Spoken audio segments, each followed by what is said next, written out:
There is a race none can win. No matter your skill or execution. Ladies and gentlemen, start your engines. No matter how hard you try. But if instead of looking to win, you approach it differently.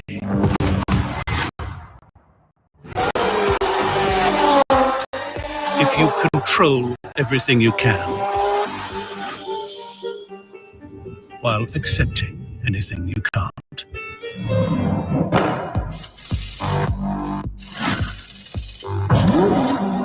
If you disregard any and all opposition, focusing solely on your own way. If, whenever you need to, you don't hesitate to restart the clock. And leave to others the counting of its seconds. You may come to realize that, actually, it never was a race to begin with. And if it isn't a race, then you have nothing to lose and everything to gain. The Cosmograph Daytona.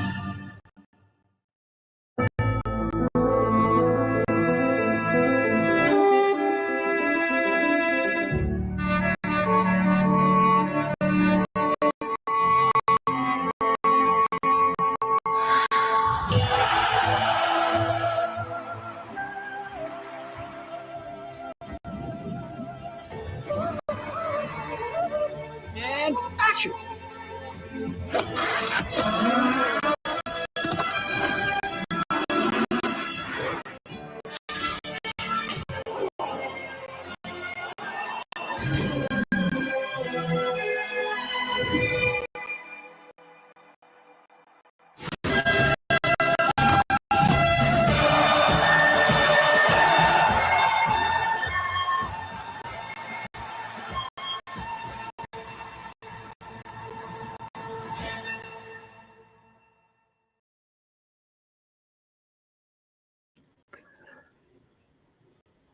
What's up, guys? It is the original OC with you on this Sunday, the 16th of November, 2025. You are watching the original OC channel.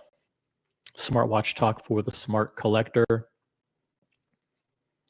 Rolex Daytona on my wrist. The same watch worn by the champions of tennis.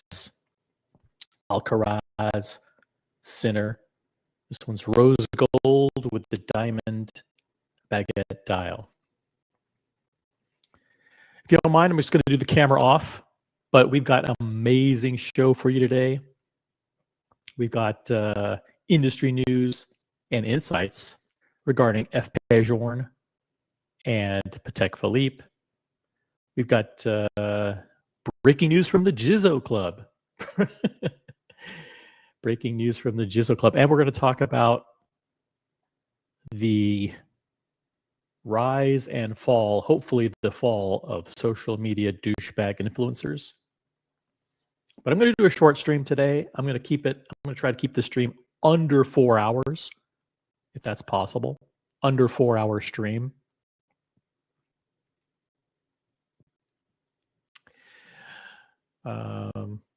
But yeah, we're going to cover some good stuff. Let me change the thumbnail here, or change the background. Let's see here.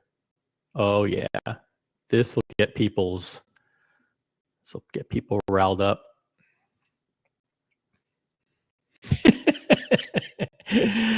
Oh yeah, we're gonna have fun today, guys. Oh yeah, we're gonna go there. We are gonna go there. I'm in a fun mood. By the way, I want to say hi to everybody in the chat. A few quick administrative notes as usual. This is the original OC channel, Smart Watch Talk for the Smart Collector. The views and opinions expressed by OC panelists and people in the chat do not necessarily reflect the views of the original OC channel or Original the Brand LLC. We will be playing copyrighted content during the program. 100% guaranteed. We will be playing copyrighted content, and we will be doing so consistent with United States copyright laws under fair use. That's right, fair use. Satire, commentary, newsworthiness, all applicable here. So yes, we will be playing copyrighted content proudly. Let's see who's in the chat. Andy Lewis, member of the OC channel. Howdy, y'all. What's up in the Lone Star State, Andy Lewis? Oh, look at this. My Dubai mate, Logan Hall, who did a pretty dang good grill stream yesterday. He's going to be doing a series. Looks like a series on dry aging. So I'm looking forward to the next step. He's going to be taking us through a 44-step process of dry aging steak. But yeah, Logan, when are you leaving? I am leaving today. I'm leaving today for Dubai. We have a group of like 20 people who are going from all areas of the YouTube spectrum and from all different factions of the watch community. Air King Ben, Chalk Flew Up, CQ the Watch Guy, Logan Hall, Wristwatch Holic, Jamie Opulence. Who knows? Red Shovel maybe even be there. I may bump into Red Shovel and Wrist Chick. YouTube celebrities. They are the hottest social media influencers in the watch space. Nico Leonard is there in Dubai. So yeah, we got a bunch of people going.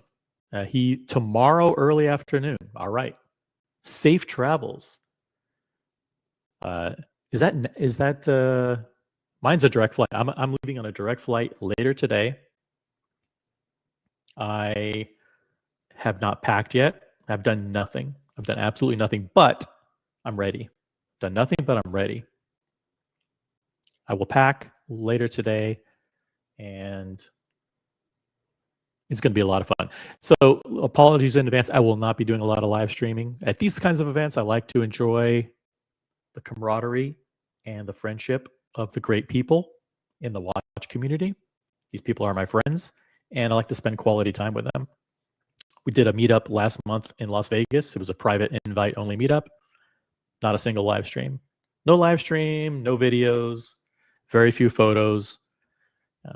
It's really about enjoying the quality time with the people. So apologies in advance to you guys, but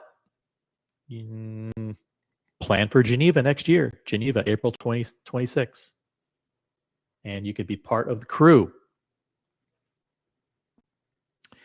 We got C3D Now, who's not a member. Become a member. C3D Now. The link is in the chat. Dr. Bob will gracefully emerge from the sand dunes on Camelback. That guy's a stalker. I have a picture. I have a picture where Dr. Bob ambushed me. I was taking a picture with Red Shovel in Los Angeles. Dr. Bob comes up, jumps in the picture. I feared for my life. I'm like, security, get this homeless guy out of here. No, he won't. I don't think he'll be there. You need a license. You need a passport. You need citizenship. You need a lot of administrative things in order to travel. Hey, we got Anteater, who's a member. I wonder who Anteater is. Anteater is somebody who's changed his name. Morning, y'all. I'm gonna try and figure out who Anteater is. Have fun in Dubai. I will. We're gonna have lots of fun. I'm gonna when I land, it's pool day. That's the first thing I'm doing.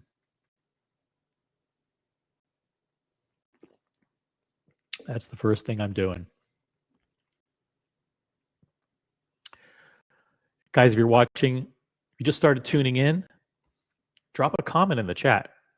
I want to hear from you. I want to greet every single person. Then I'm going to give you guys some updates on the Jizz Club.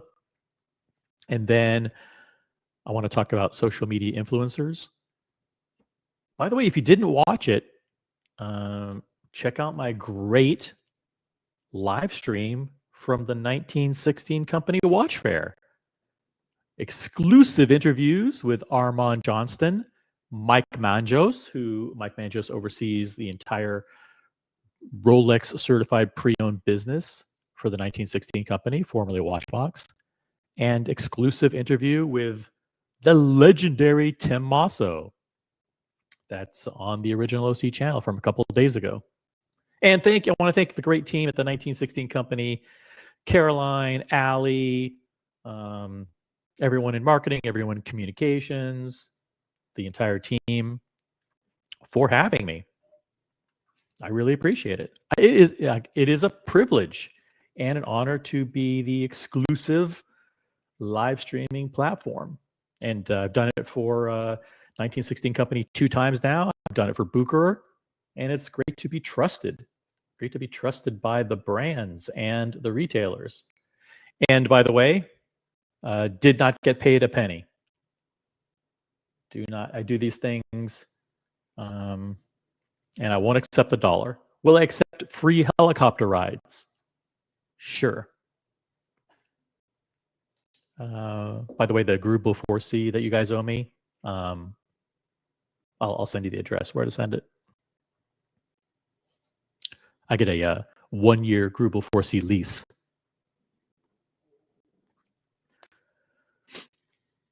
Do you guys want to learn? I want to give you guys an option. Do you guys want to hear the Jizz Club updates, or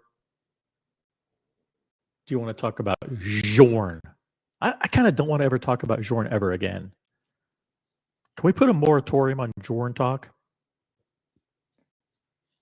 Journe talk it's obsessive.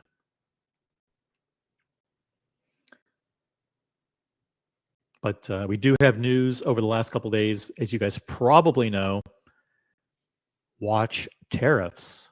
The tariffs on Swiss goods coming into the United States have been reduced. We're waiting for that to take effect. We're waiting for that deal to be officially signed. So right now we're still in a holding pattern, but the team, the watch community team is carefully monitoring. But the tariffs are supposed to be reduced from 39% down to 15%. So as soon as that happens, we will let you know.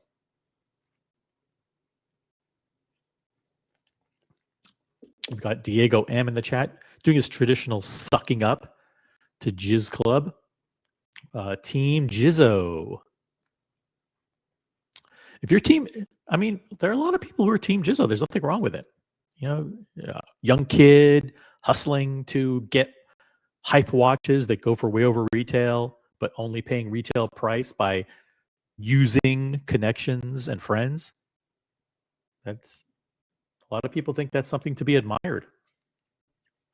Screwing over big collectors, taking advantage of friends or acquaintances who give you intros to the brand or intros to a retailer, and just every man for himself. Like, hey, the guy introduces you, but screw him over. You know, you don't believe me? Check this out. Check out this picture. I mean, this is funny. Jizzo actually, someone saw that he was having this beef with AP, and for fun, reached out to him and said, "Listen, I'm going to the AP boutique or like AP house or something. I'll bring you along as a joke because I know that you've been trashing AP." I mean, what does that say about the collector that brought him? Like, hey, I know you've been trashing AP, and I'm going to an event. So what I'll do is I'll bring you along to rub it in AP's face that I have a +1 and I can bring whoever I want. What? I don't get that. And then for Jizz to return the favor by posting a picture of him on social media saying this guy was the guy who brought me back into AP to trash them to their faces. And I'm sure the people at AP know who this is. I mean, they know who they invited to the event. They know what this guy looks like. We just see a big happy face. You know, like the smiley watch, like the Richard Mille smiley watch, the Pharrell Williams. but AP knows who they invited. They know who this guy is. They're like, oh shit, this guy is the guy that invited Jizz here. What the f? It's crazy. It's crazy what's going on. The lies, the absolute lies. Look at this. By the way, read the comment up at the top. It says, "First AP event in the books." What does that mean? Like, it makes it sound like he was planning it, like he planned it. Like I planned my first AP event. No, this guy, this collector, who says, you know what? It'll be a fucking lark. It'll be funny if I invite this kid who's been trashing AP and he's my +1 and I invite him to AP. Can't believe how many New York City heavy hitters know me. I mean, I doubt that many people know you. Do a couple of people at AP know you? Yeah, because you've been trashing the brand. Absolutely trashing the brand. And you've been burning collectors left and right. You've been making a fool out of AP. I mean, if I were AP, when I saw your face coming through the door, I would have had you immediately trespassed. This guy should never, ever, ever get a watch. If he ever gets a watch from AP, it will mean that the brand is dead. The fact that they even let him in the building, I think, is testament to the fact that AP is going. Unfortunately, this isn't my opinion about the watches, and it's not just me saying it. It's not just the entire, the sentiment of the watch community. Watch my interview with Mike Manjos. Watch my interview with Tim Masso. Watch my interview with all the industry, discussions with all the industry experts. AP is on a downward trajectory. And it's one of the key reasons is because they're allowing douchebags like this to think that they're AP customers. This guy should have been trespassed and thrown out of the fucking building. If AP ever gives him a watch, that will signal the absolute death of AP. And they know that. They know that. I mean, it was probably pretty awkward for them to have this collector show up with jizz on his side, with jizz on his arm. On the arm tonight. Jizz. Crazy stuff. Crazy stuff. So we'll get to that in a minute. I want to say hi to a few more people. Yeah, be careful typing that word in the chat. That's the exact way to spell it. Thank you, C3 C3T now. That's exactly what I spell it. You can't spell it any other way. Well, you can spell it other ways. Just don't spell it the way that you type it all day long. Don't type it that way. BW from Florida is in the chat. Hope everything's going well there. Good morning. Great to see BW in the chat. What does it say about the collector that invited Jizz? It says that the collector already has a Royal Oak. Thank you, MD Chaz. Yeah, we're gonna go through some Jizz updates in a minute. Holy shit! There's 37 people watching. When did that happen? I thought there were like 6 people watching. There's literally 37 people. Holy cow!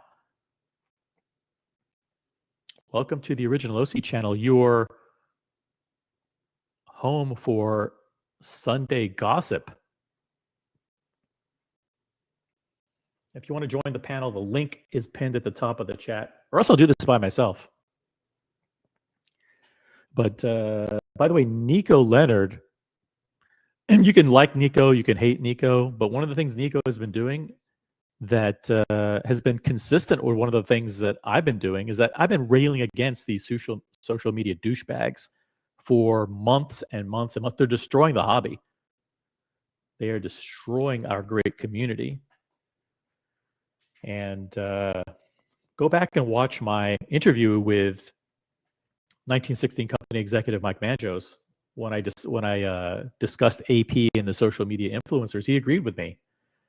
You know, the notion that you would be inviting douchebags to a London party celebrating AP's 150th anniversary, yet VIP collectors weren't invited or even told about it, and their SAs weren't told about it, and the London boutique wasn't told about it.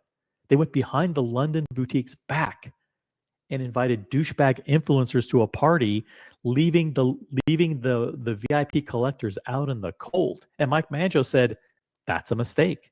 Of course, that's a mistake." And here they go. Here it is again. Except this time, it's not AP's fault.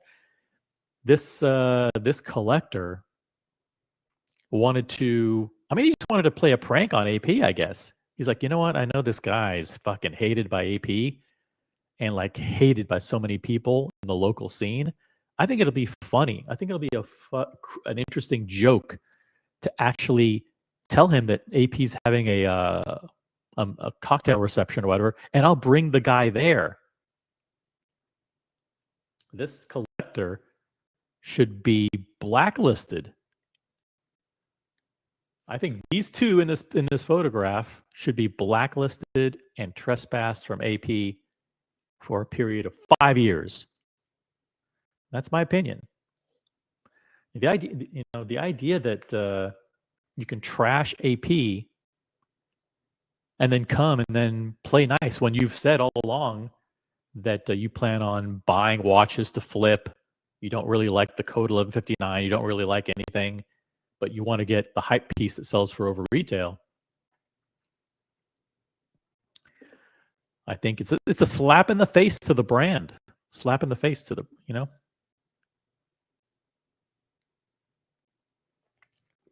All right.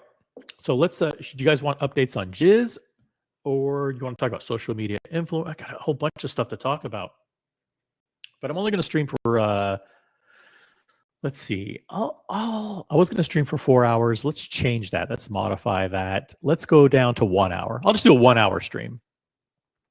You guys, there's no activity in the chat. Are you guys still in bed? What's going on? What is going on with you guys? I know it's early. It's early, right? But let's do some updates on Jizz Club. Let's see what we got here.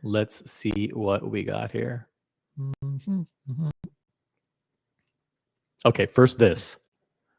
Okay, so remember how Jizz famously said that he did not like the code 1159. He did not like the Royal Oak offshore, but he would happily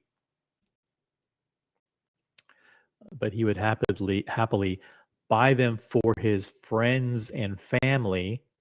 Code word, I'll buy them and flip them, in order to get artificial purchase history, just so I could try to get a Royal Oak at retail specifically. Remember, the guy says he loves the Royal Oak, but he won't buy it if he can't get it at a price that will ensure him a big profit.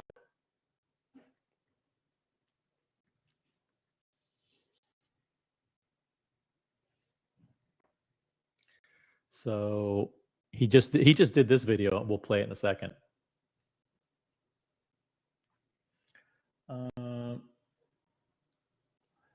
WH, is this the White House?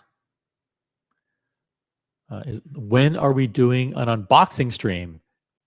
I don't have anything to unbox. If anybody wants to unbox something for charity, hit me on WhatsApp or Instagram. I'm happy to schedule a show. I like to do unboxings for charity.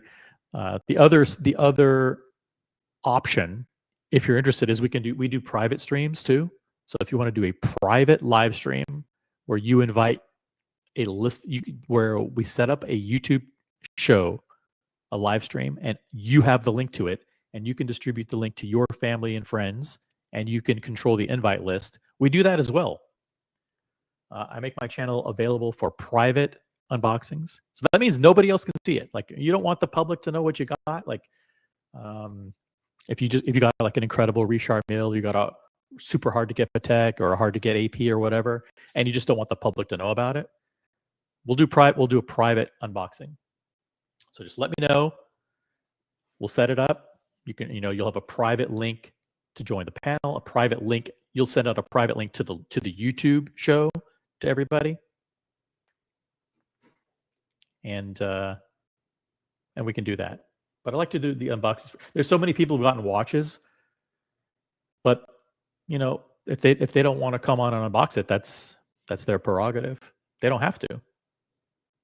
But believe me, we're getting tons of watches. Not me personally, but every single member of the colony's gotten a watch over the last 3 months. Some multiple people, multiple watches. Download the video. No, I'm not going to download it. If he takes it down, he takes it down. He takes it down. Okay, so let's watch this video. This is a new video from Jizz Club. And remember how negative he talked about the code 1159. Remember how he railed against it and said he would never own one.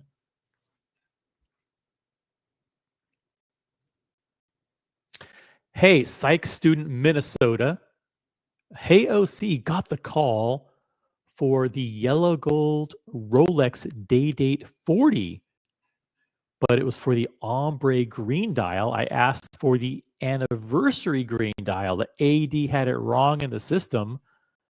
I declined politely. I was disappointed. I'm sorry you were disappointed. I'm glad you got a call for a great day date, but if it's not the one you wanted, then you should absolutely turn it down. You did the right thing. It is interesting that they have two very highly coveted yellow-green day dates with a green dial. Let me just pull that one up real quick. Day date 40. Give me a second here. Boom, you can see this, right? By the way, quick audio check. How's the audio sound? I want to sound crisp and connected. Okay, I just got your note on Instagram. Hold on a second.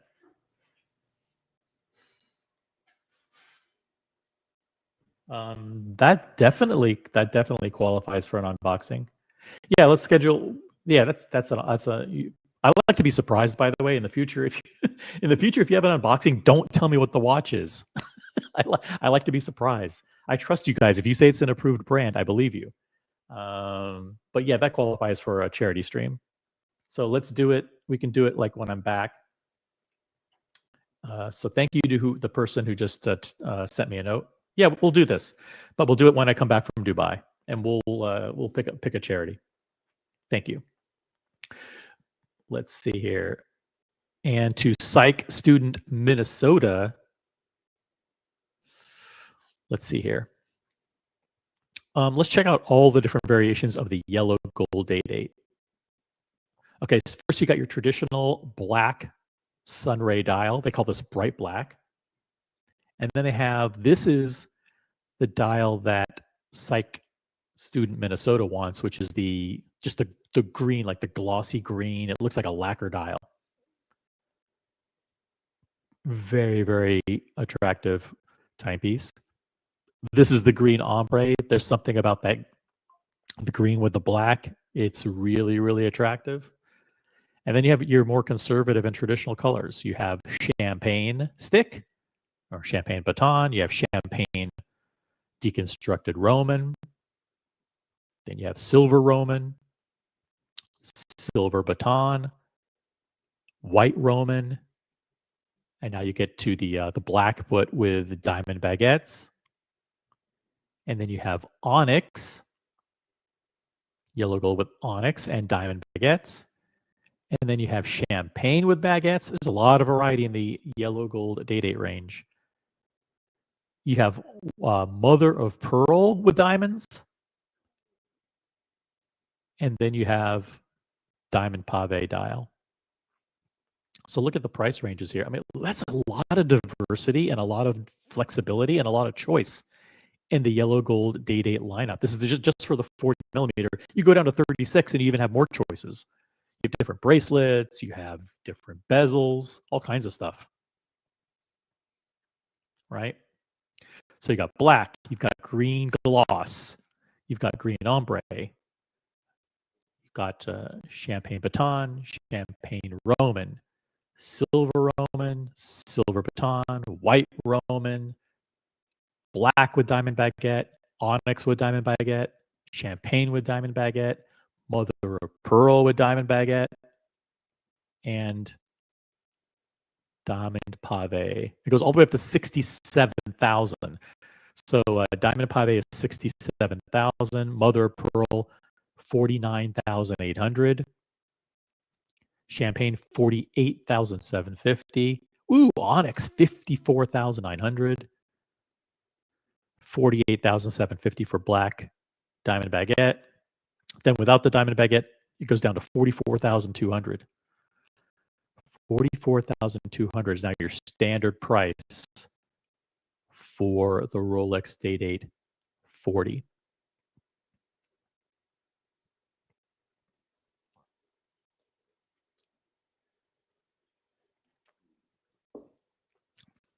Diego M, who's not a member, says, I can explain the lack of unboxings. StreamYard doesn't work at flight level 410. Hashtag Jetstream. Flight level 410 is 41,000 feet. That's pretty high up there. When you're flying at 41,000 feet, you are in the jet stream. Yeah, everyone knows Diego got a new watch, but he's not going to unbox it. He's not going to unbox it. He's not going to tell the story. He doesn't have to.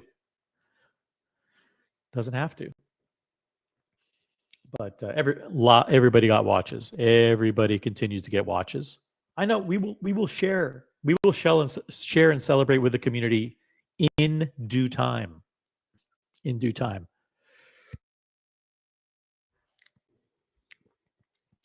The ombre dial is beautiful, but I really wanted the anniversary green.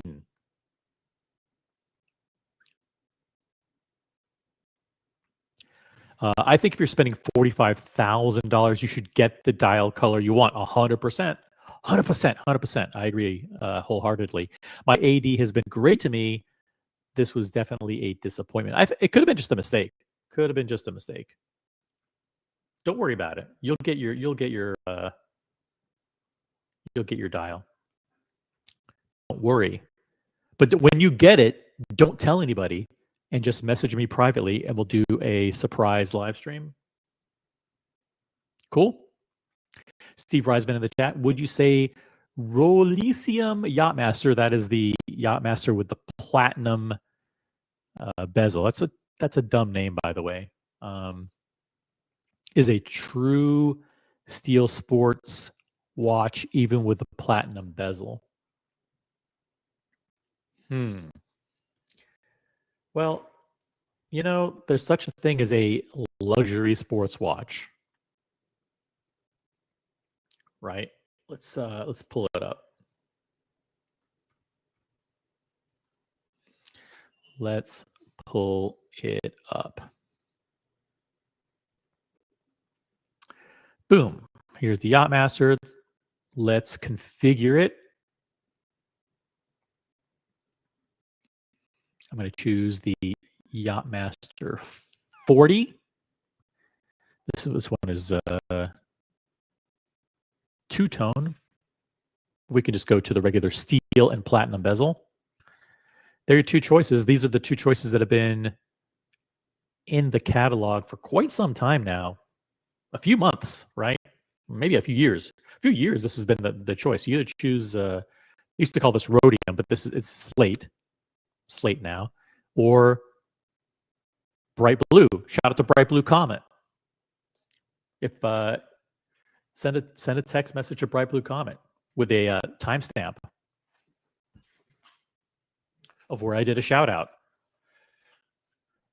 Is this a true sports watch? It depends on your definition of a sports watch.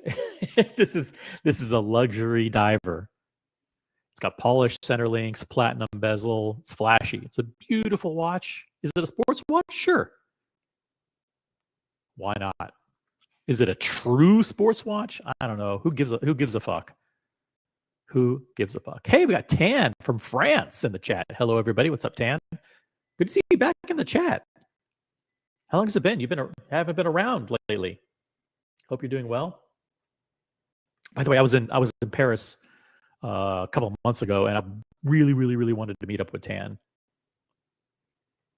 Such a bummer. Such a bummer. I blame my wife. Good to see Tan in the chat. All right, back to this. Back to the breaking news in Jizz World. 45 people watching, guys. Upvote the live stream. Let's get to 30 likes. Should be pretty easy to do. Like the live stream. All right, I'm going to give you an update. Here we go. Ready? Remember how much he hated, how he's been trashing AP for weeks and months now, trashing AP. And now, what does he say? Interesting. Let's hear it.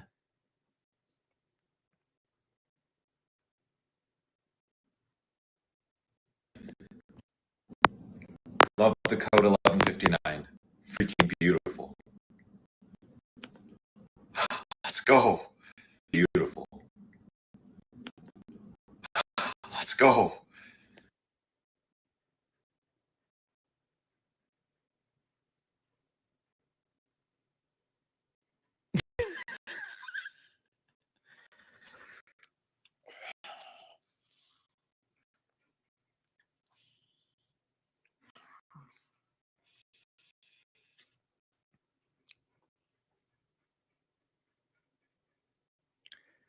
I'm at a loss for words.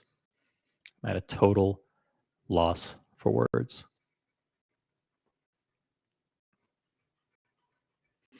I mean, the hypocrisy knows no bounds, really. You think he's fooling anybody? Does he really think he's fooling anybody? It's so cringe.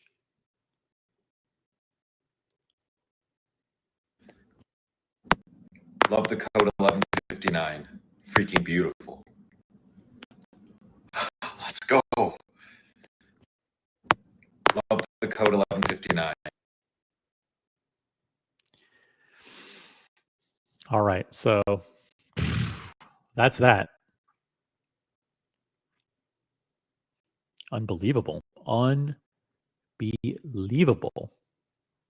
The hubris. Is it hubris or ubris? Is it ubris like Ublo? Or is it hubris? Crazy, this guy. Absolutely crazy.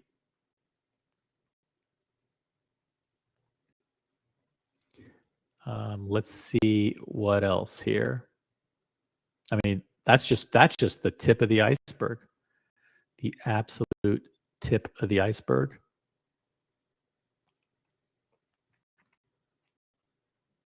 Let's I got some more clips to share.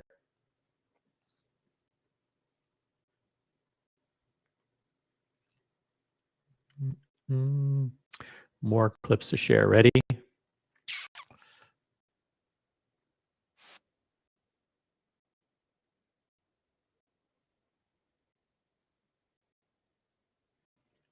Okay, here we go. I'm going to pull this one up.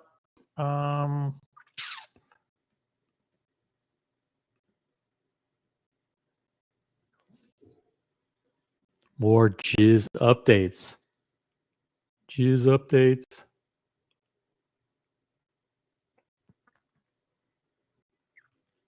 Here we go.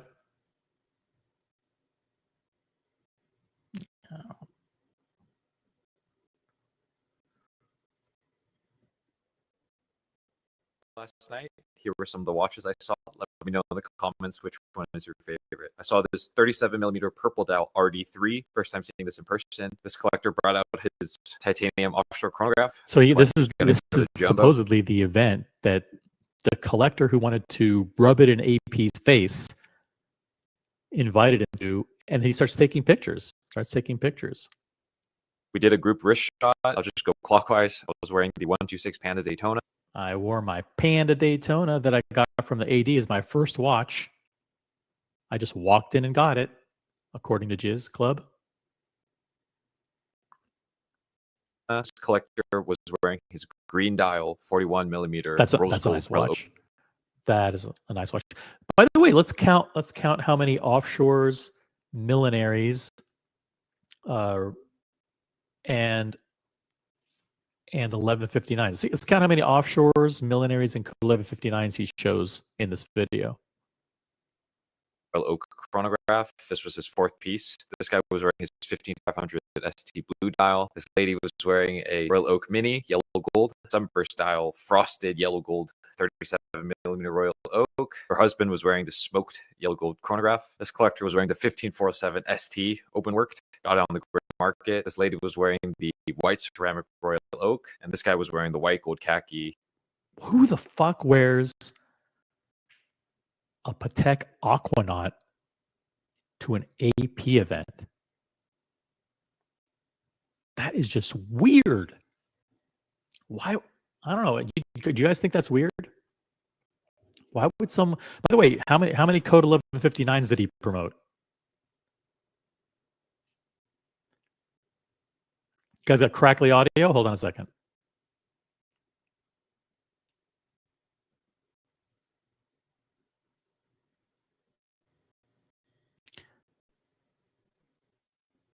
Check. Audio better? Let me know in the chat.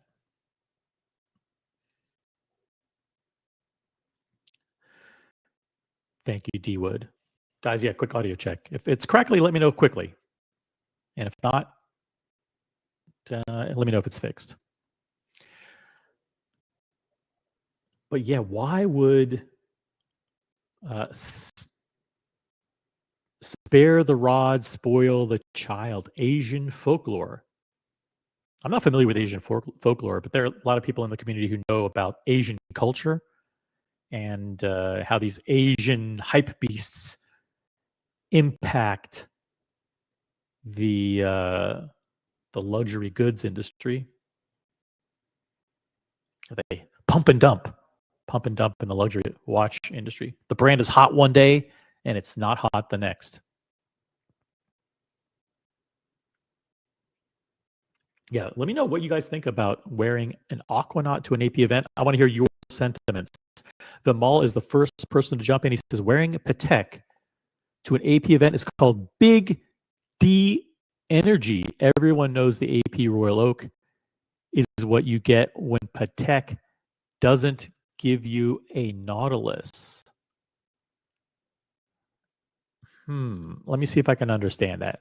All right, what are you saying about this specific collector? It's Big D Energy. The AP Royal Oak is what you get when Patek doesn't give you a Nautilus. Okay, so in other words, people who have the Royal Oak are settling because they can't get a Nautilus. So if you show up to an AP event wearing a Patek, particularly a Nautilus, it's like, look, I got a Nautilus, and you're stuck wearing a Royal Oak. But you're going to an AP event, you should probably wear the AP, right? Does this guy not have an AP? Why is he wearing a green Aquanaut? I don't. There are a lot of people that like the green Aquanaut. I'm not a huge fan, I'll be honest. Like if a friend gets it and they really, really want that watch, that congratulations. But like I don't like khaki green. So I'm not going to. Still crackly?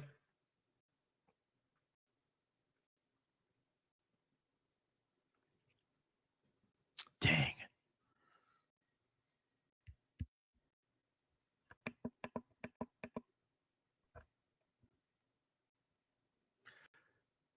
Check, check, check. How's it now?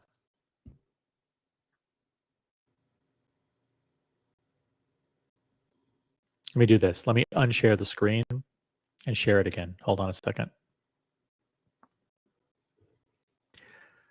Maybe that'll fix it. Hold on. It could be the Instagram. The green aquanaut is nice in the picture, but not nice in real life.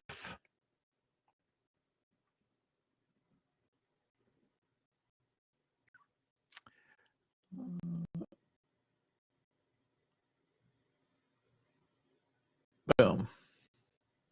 All right. Not sure if that fixed it or not, but let me know.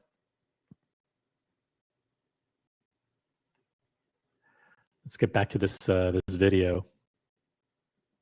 Patek Philippe Aquanaut. This was my first time at an AP event. Huge shout out to my guy for inviting me. If you guys want to see me more at these watch events, Shout out to my guy for inviting me. And then he posts a picture of the guy. He fucking destroys the guy.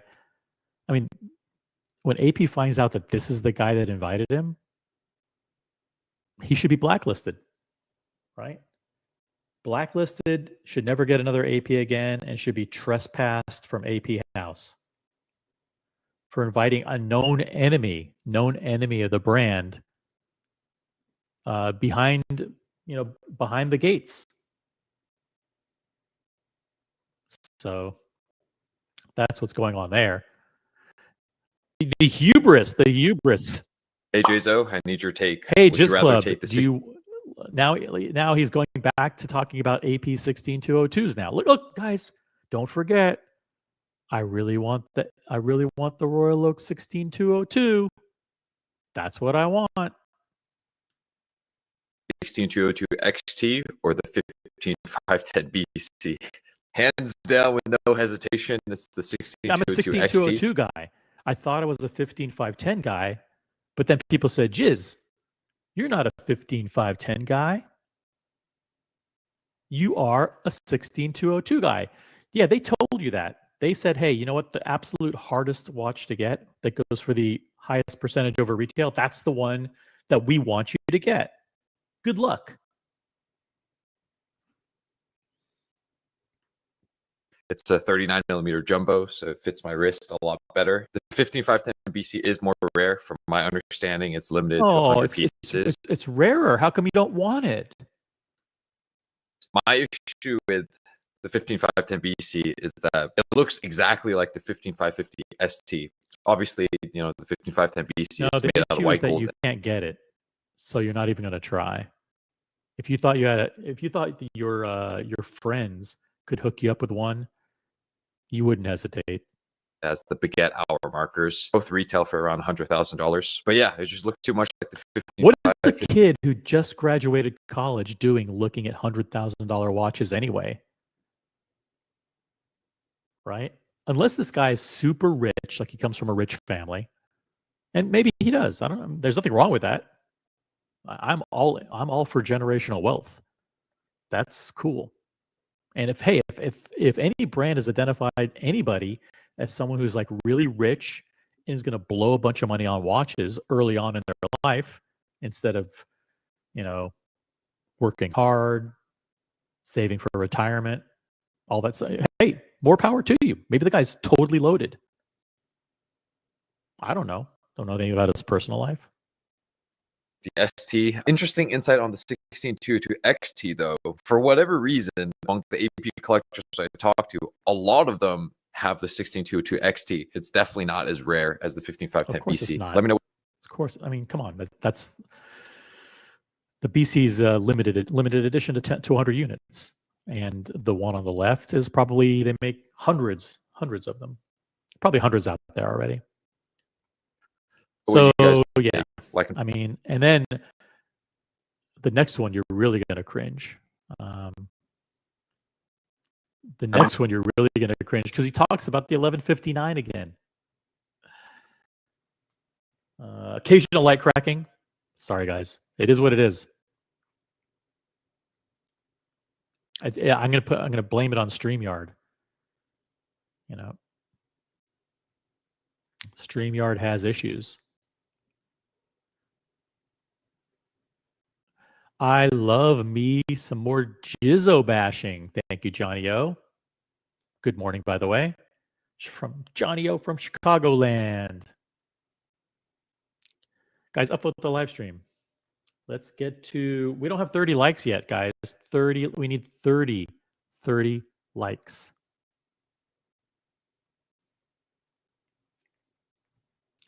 Well, you're gonna love how now he talks about the code 1159. Let me see if I can close a few tabs here, see if that helps.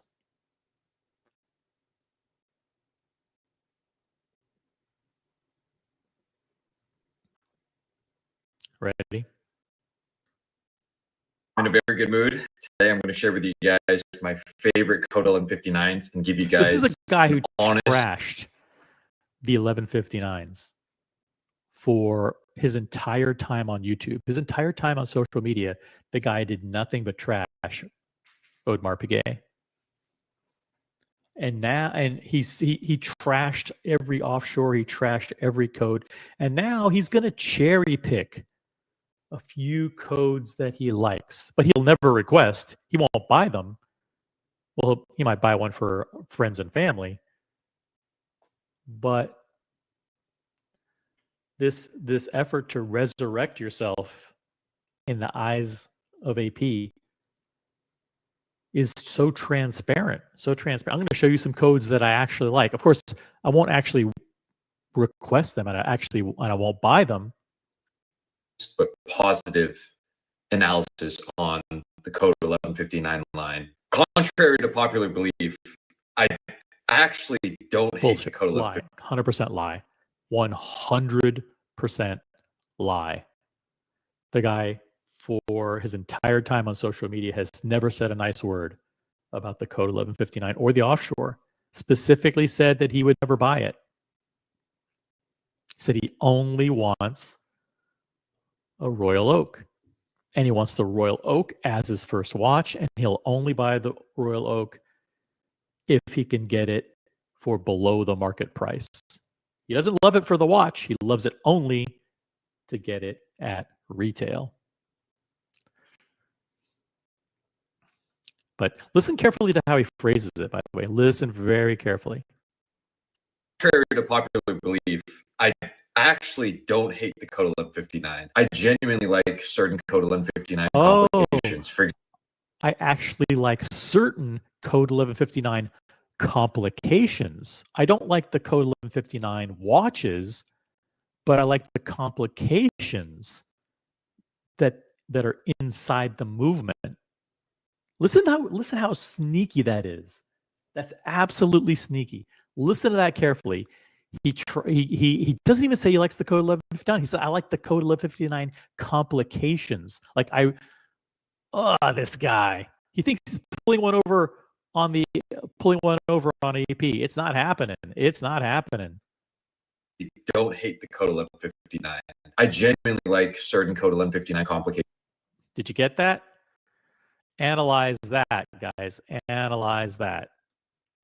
I actually don't hate the code 1159. I genuinely like certain code 1159 complications. I like the complications, but I don't like the watch. You're not fooling anybody, Jiz. You're not fooling anybody. Dear Artifacts in the chat, member of the OC channel, this is a case of a guy thinking he was above the game, playing it poorly, and now doubling back in an attempt to lessen the self-inflicted damage. It's not going to work. This is damage control, guys. I'm proud to say that this great watch community was at the forefront of exposing him. We exposed the guy. I mean, I started getting messages about 3 or 4 weeks ago And the OC, you got to cover this guy. We got to, if AP, we need to protect AP. I got a lot of messages from people saying, "Hey, OC, we need to protect AP's reputation. If this douchebag is successful in getting a watch from AP, it will destroy the brand. If AP is dumb enough to give him a watch and set a precedent that douchebag influencers are their ideal customers, then AP will continue to slide into an abyss. And OC, we need your help to stop that." I was hesitant. I was very hesitant. And for a week, maybe a week and a half, I sat on the information. I'm like, I don't know who this kid is. I don't watch this garbage.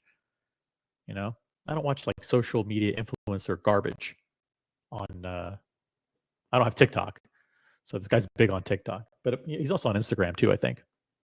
So, but people sent me the link. After about a week and a half, I said, okay, I clicked on it. I'm like, who the fuck does this guy think he is? And within about a week or so, I said, you know what? The watch community is right. He needs to be exposed. And we need to protect AP from people like this. Predators. These Asian predators. Someone told me, these are Asian predators, OC, looking to infiltrate and destroy AP. AP used to be a masculine brand. This is what people were telling me. AP used to be a masculine brand. Nico said the same thing. And they will destroy themselves if they continue to let douchebag influencers chart the direction of the brand. We don't need limp-wristed, LGBTQ influenced douchebag influencers becoming the face of AP. That's what they told me. And so I said, listen, I'm going to take up the challenge. We will expose him. And I think this community deserves an incredible amount of credit for that. Steven Reisman, snake in the grass. Listen further. I mean, trying to do damage control. Nobody understands damage control better than OC. For example, I actually really like the Star Wheel 15212 NB. Come on, he doesn't like it. He never requests this watch. He never buy it. $65,000. He's not going to buy it. Oh, by the way, that's one example of a Code 1159 that doesn't go for way under retail. Surprise, surprise. Like that better than the new rose gold version. And I genuinely think... Why do you have to say genuinely so much? Why does he have to say honestly and genuinely so much? So much so that he actually even types it. Like, Jizzo Club genuine thoughts. Why would you have to go out of your way to say they're genuine thoughts? Why wouldn't they just be thoughts? Why do you have to emphasize that, oh, well, now I'm going to try and promote these as honest thoughts? Oh, by the way, guys, I know I've been trashing AP for years, but maybe if I can just say that now I'm going to give you an authentic thought, even though it's a flat out lie, that AP will be stupid enough to believe me. Guys, I'm going to give you a genuine thought on the 1159. Forget about the fact that I've been trashing the 1159 and AP for years. Now I'm going to be genuine. I actually like a complication. The Star Wheel complication is kind of neat.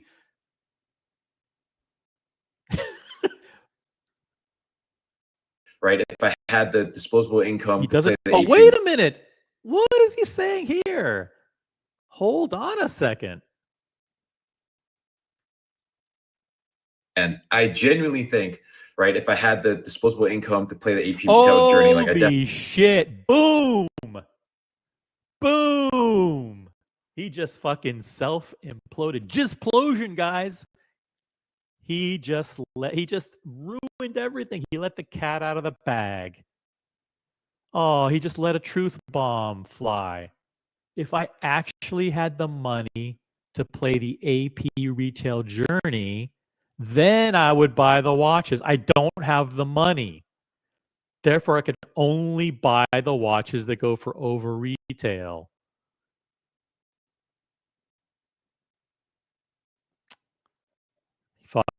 He fucked up. Vamal says, OC, I wonder how many AD relationships have been destroyed by this guy. You know this guy goes to the AD and name drops. Yeah, I mean, he's probably burned dozens of collectors. Dozens. I mean, it's unbelievable what he's saying in these videos. If I actually could afford, he's basically saying, I don't have the money to be an AP customer. I'm not a good AP customer. This guy should never be allowed in a boutique ever again. Now, yes, you have to be nice to people. I get it. But maybe pretend. I mean, why even allow him on the premises? Yeah, this guy's burned. He's burned everybody he's come in contact with. And he burned the guy the other night. Oh, look, this guy invited me, like as a joke, to trash AP to their face. That guy should be blacklisted. Be sure they're not. Be sure they're not genuine thought. No, they're not. It's like starting the sentence with, "I'll tell you the truth." Like I gotta be totally honest with you. With friends like this, who needs enemies? Oh my God. He's attempting to get more hits and likes on fake bended knee. If I had the disposable income, exactly, that's a key phrase. If I had the disposable income, is he lying about that? Does he actually have the disposable income, but he doesn't want to buy watches that go under retail? Or does the guy not have the means and the wherewithal to actually afford luxury watches to begin with, and he only wants pieces to buy and flip? He only wants the Daytona. He only wants the Batman. He only wants the Royal Oak. Let me guess. He only wants the Nautilus. Right? I mean, come on. It's the jizz is up, jizz. The jizz is up. It's over. You've been found out. You've been exposed. Definitely would get a Star Wheel. And I would actually argue that if I could afford it, I'll get the Star Wheel. Is that a lie or the truth? I think it's a lie, because I think even if he, number one, I don't know if he can afford it or not, but if he can, he wouldn't buy this. Wear the Star Wheel more often and more comfortably than with his Royal Oak wrist. I doubt it. Highly doubt it. Especially as someone who lives in New York. And I'd actually argue it's probably more of a conversation starter. Most people don't even know how to tell the time on that. To be honest, I'm not even sure either. Holy fuck. Fucking checkmate. Checkmate. This guy is fucking toast. I don't know how to tell the time. By the way, I really, really admire certain Code 1159 complications, like the Star Wheel. But to be honest, I don't even know how to tell the time. I mean, you cannot even script the number of mistakes this guy makes. Leave the stream and reconnect. All right, hold on a second. I'll be right back. I'll leave the stream and reconnect. Let me see if this works.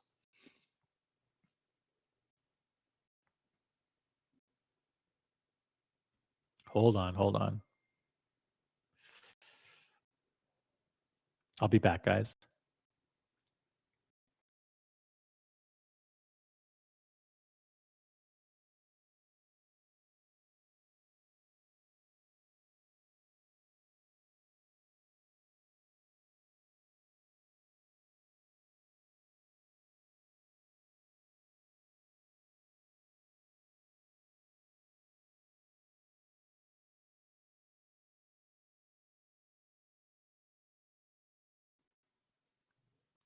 All right, I'm back.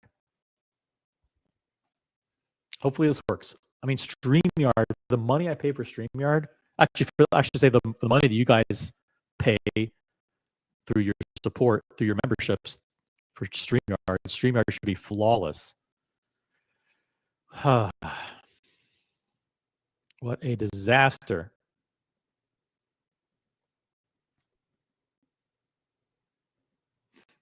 All right. Let me know if it's better, guys. Thanks for being my eyes and ears out there. Check 1, 2. Check 1, 2, 3. Check 1, 2. Check 1, 2. He is old enough to not let his wants get the best of him. Man, oh man.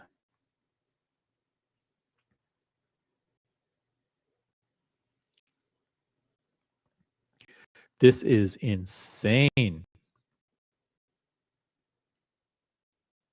I love it. Oh, I love his laugh. I mean, he thinks he's pulling one over on us. On that.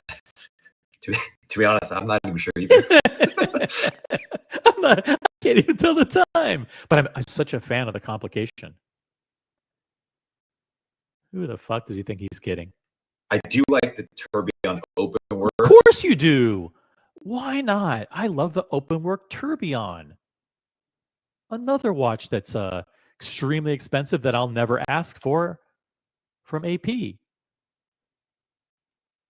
The flying tourbillon chronograph, like these are genuinely good looking watches. It's just out of my current price range. I'll say it right now, it's undoubtedly way more comfortable than a Royal Oak. Wait a minute. It's very now he's talking about the steel.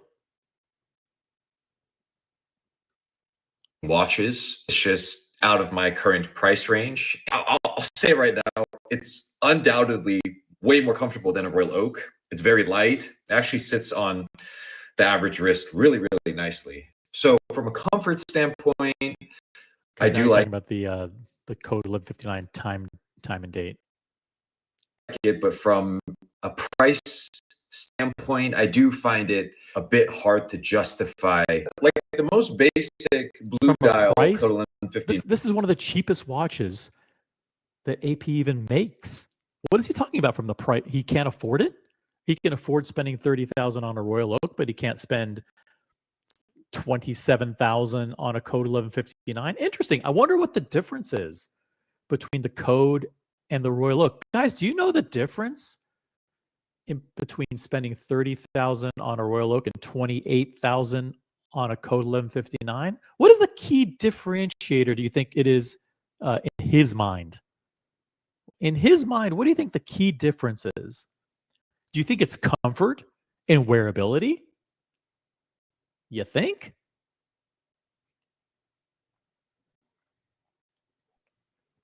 Guys, audio check, by the way. Audio and video check.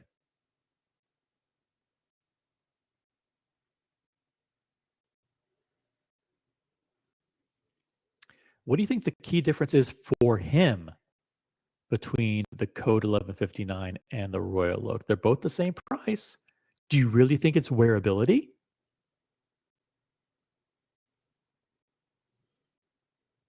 Thank you, Jan. Thank you, Elda Sense. Appreciate it. Let's hear what he thinks the key difference is. BS is the key difference. That's right. Let's hear it. Let's hear it. Let's learn it, guys. 59, the 15210 ST. That's currently $27,400 pre-tax. That's basically the same price as a Royal Oak at retail. But I will say I do genuinely like certain code 1159s. For example, the Star Wheel. He edited it. Do you think the code 1159 edited it? He edited this. Overhated, or I guess a better question would be, how can AP position themselves to genuinely like certain code 1159s? For example, the Star Wheel. Let me know what you guys think. Do you think the 2210 ST, that's currently blue dial code 1159, the 15210 ST, that's currently $27,400 pre-tax. That's basically the same price as a Royal Oak at retail. But I will say, he edited it. Previous version said that he won't buy it because it drops in the secondary market. He edited the video. What a fucking snake. What a snake. Guys, this is a edited version of this video. There's a previous version where he says that he wouldn't buy the code 1159 because it doesn't hold its value in the secondary market. Hold on. Let me go to Instagram. Let me see if I can find the same his same shit on Instagram. Maybe he has the unedited version there. This he got caught. Got caught with his jizz flying. Hold on, let me see if I can find the exact same thing on Instagram. All right, hold on a second, guys. Hold on. All right. Boom. Can you see this? Let me see if this is the original version or if he uploaded an edited version. Let's listen to see if there are any key differences here. All right, hold on a second. I'm going to get rid of the YouTube tab, and now I'm on Instagram. All right, let me know if you guys can hear this.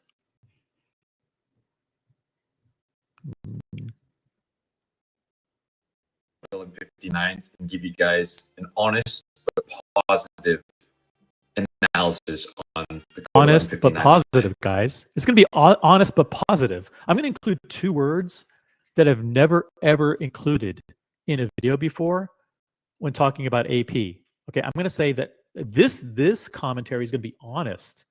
Okay, I'm actually going to give some honest thoughts and genuine. I'm going to be genuine this time. Oh, psychologists in the chat, what's going on?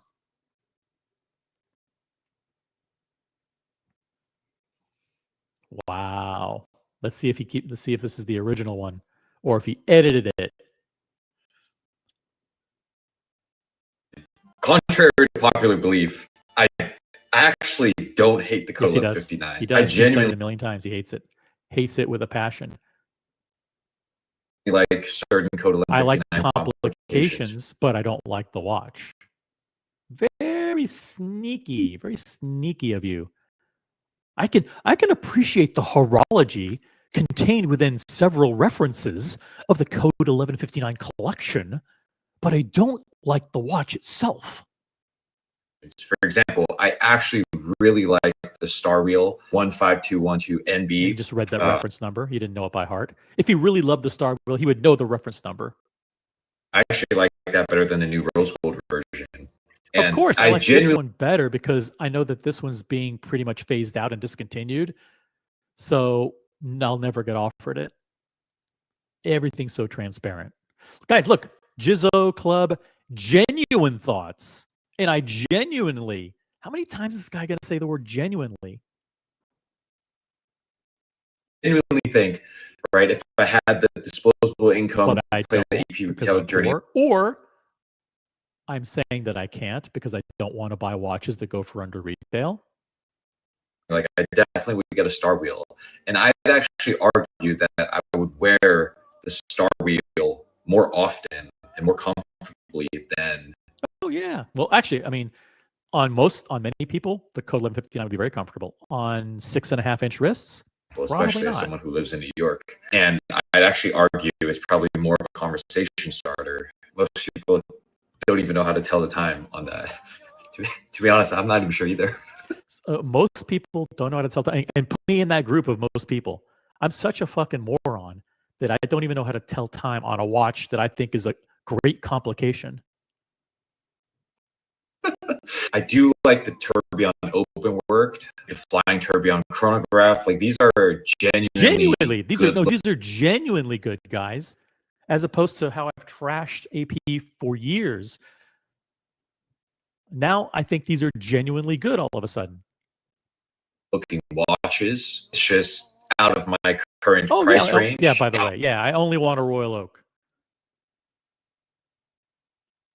I'll say right now, it's undoubtedly way more comfortable than a Royal Oak. It's very light. It actually sits on the average wrist really, really nicely. So from a comfort standpoint, I do like it. But from a price standpoint, I do find it a bit hard to justify. Like the most basic blue dial Code 1159, you know, the 15210 ST, that's currently $27,400 pre-tax. Basically the same price as a Royal Oak. We cut it. He edited it. He edited it. There was a portion. See that cut, that huge cut where it goes straight to the star wheel now? It used to say, but when you compare the price, I can't justify it because it drops so much in the secondary market. What? And then, of course, he thinks he's fooling us. What a fucking snake.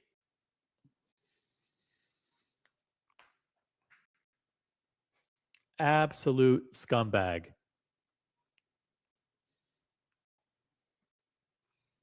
Yep. We caught him, guys. We caught him. He edited it. He posted it yesterday, and he edited it because he mentioned gray market prices. I don't want to buy the Code 1159 because of the gray market prices. Well, why would you care about the gray market prices unless you were going to sell it?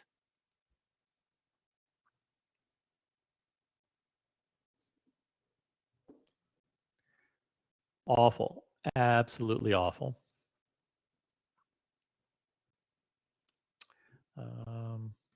Anyway, that's the update on Jizzo Club. I think we have done enough jizz content. After all, this is a family show, right?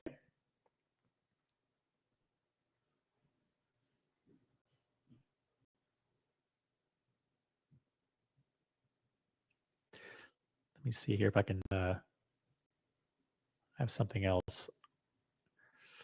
Let's see if I can blow this up here.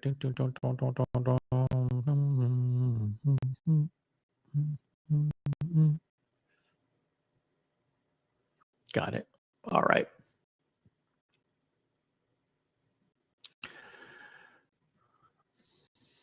Yeah, crazy. Absolute crazy. Cringe to the nth degree. Look at this. Love the Code 1159. Freaking beautiful.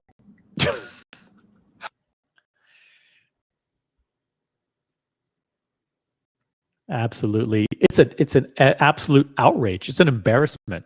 If AP ever gives them a watch, it's fucking over.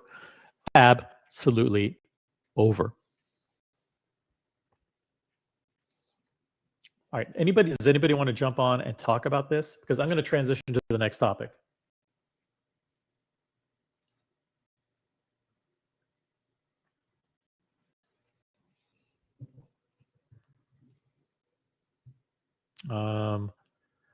Anteater says, Jiz O is a very genuine person. Leave him alone, OC.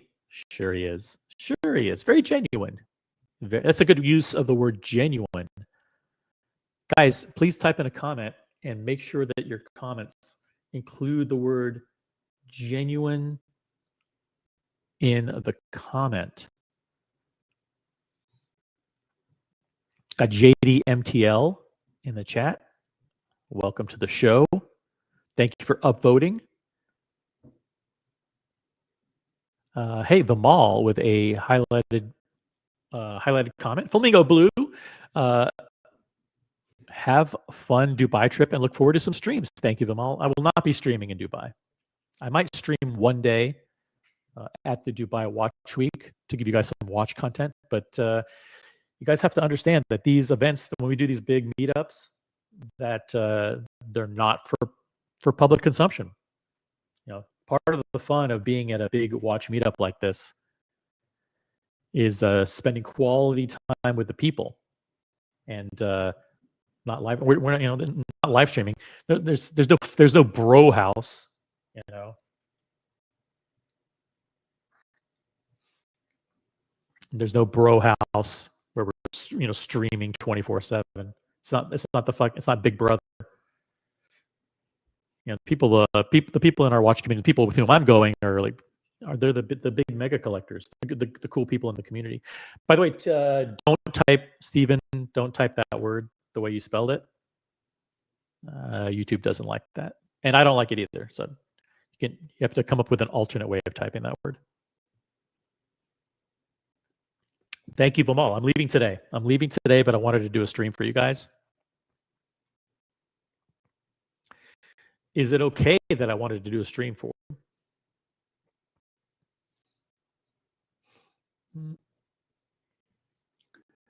Now, any other comments before I went to an AP cocktail party last night. Here were some of the AP watches. cocktail party? Oh my God. Unbelievable. Anyway, thank you to Jizz Club for letting us expose you on YouTube and Instagram yet again. I'm in a very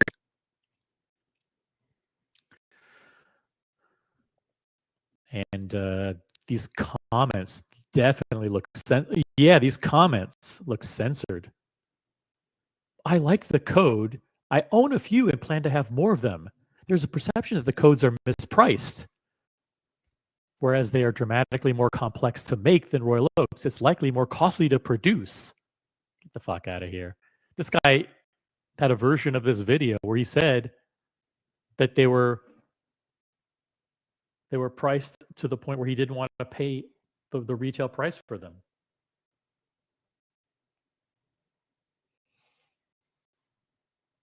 Steel code chrono with the gray and blue accents, beautiful and very comfortable. Steel star wheel rose gold is fire.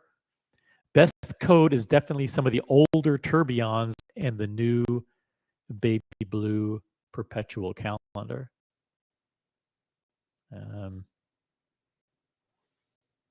These are some pretty weak I mean, there's not a lot of engagement here. Not a lot of engagement with the comment section. What about this one? Hey, Juzo. Bobby Garofalus.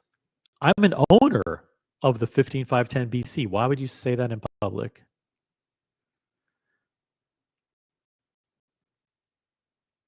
I went to an AP cocktail party. Worn. Watches worn at the AP cocktail party. Wow. Look at this. Everyone at one of these things should be required to wear an AP. Mm-hmm. love it. Dude, was he drunk? Look at this. For anyone looking to get a code 1159, read these comments. This is him typing his main comment. For anyone looking to get a code 1159 at an AP boutique or AP house, feel free to share the Jizz Club sent you. I may not personally be the biggest fan, but I'm happy to bring in authentic, enthusiastic code clients for AP. The hubris of this guy. I'm not going to buy a code because it goes for under retail in the secondary market. But I will happily use and abuse the viewers. And if you tell them, please use promo code Jizz Club when you go into AP, you tell them that you want a code and you eat the difference. And I'll take the credit. I'll take the credit for your buying a watch that I won't buy.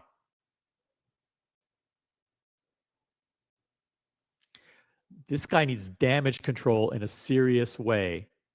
Absolutely. I mean, he's absolutely delusional.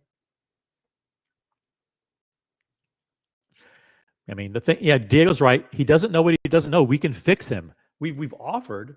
We can actually set him on the right path because we have the experts here. He doesn't know what he's doing. The thing is, he doesn't know what he's doing.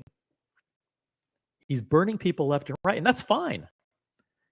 He's young. He's going to learn, but he's making so many mistakes. Miscalculation after miscalculation.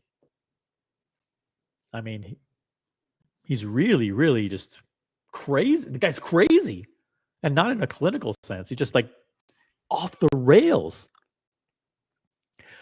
The Jizzo Club rehab plan. Jizzo rehab plan. Step 1: stop talking for a while. This guy can't control himself.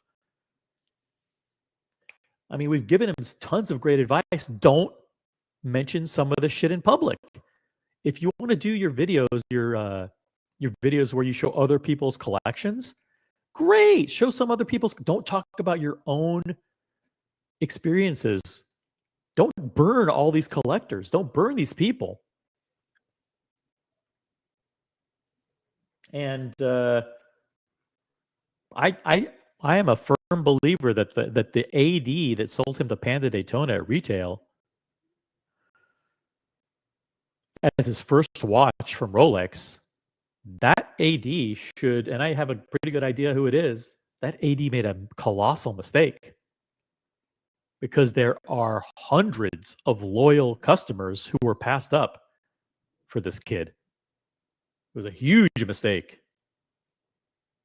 Matthias says, I can't take it anymore. This kid is trolling for sure. He's 100% trolling.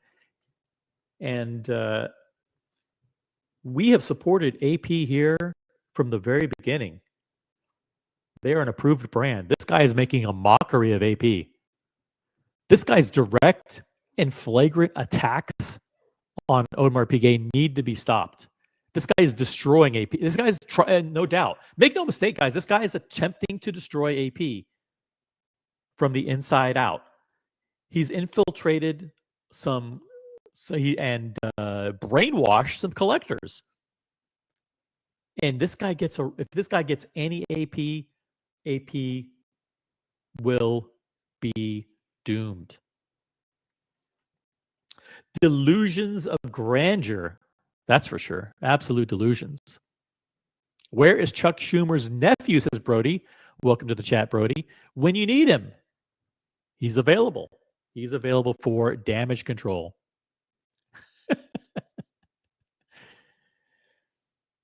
So that's Jizz Club. It's just these douchebag influencers. We don't want them supporting. We don't want them taking over our brands. They're destroying our brands. And then you've got these social media dealers who are in a way worse. The social media dealers are worse. Anyway, like here's an example of a social media. Here's a social media influencer. Hold on a second. Let's see if I can pull it up. Okay, ready? Now you can like Nico or not like Nico. And by the way, I just want to warn you that some of the language in this video might be a little bit upsetting to young viewers. If you like politically correct watch talk, this is not your place. Okay? If you want straight talk, even if it means offensive talk, then support the channel. Because we let it fly here. Listen to this. Yeah, it is what it is. That's what I see. She's like, oh, Rolex, no money. Who the f are you, you scumbag? And I know exactly why you tried to do this, Emily Rose. I don't give. I'm going to play this all the way through. I'm going to try to not interrupt. Let Nico do his diatribe. But in general, I don't know this person, Emily, whatever her name is. I've never seen her before. But in general, I can say these social media douchebags need to be thrown out of our hobby. Absolutely thrown out of our hobby.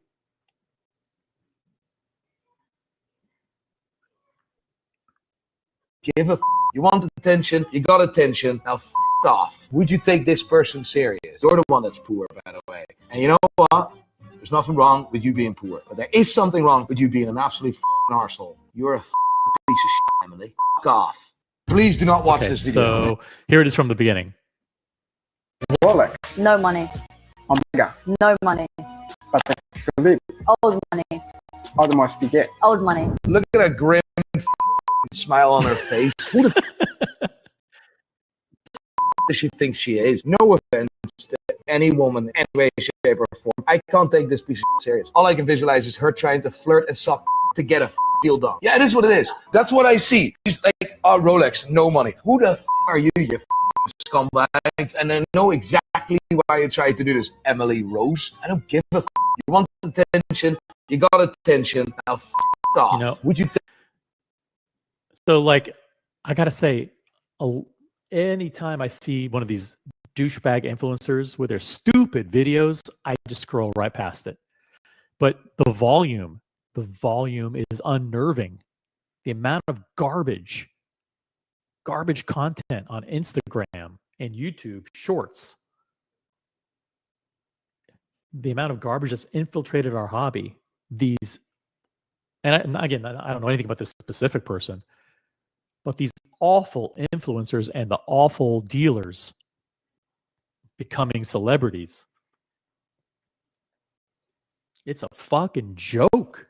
We need to reclaim our hobby, guys. We need to throw these people out of our hobby and reclaim and restake ownership of our great hobby. This is our community. We run it. Let's not let these guys infiltrate and suck the positivity out of it. So it's a stark it's a kind of a hard-hitting video. I know he doesn't mean it like against this specific person, but the sentiment is spot on. These fuckers should stop making these videos and get the fuck out of our hobby. you take this person serious? You're the one that's poor, by the way. And you know what? There's nothing wrong with you being poor, but there is something wrong with you being an absolute arsehole. You're a piece of shit, Emily. You're a piece of shit. Okay. Fuck off. Please do not watch this video. Rolex, No money. Omega, No money. Patek Philippe, Old money. Audemars Piguet.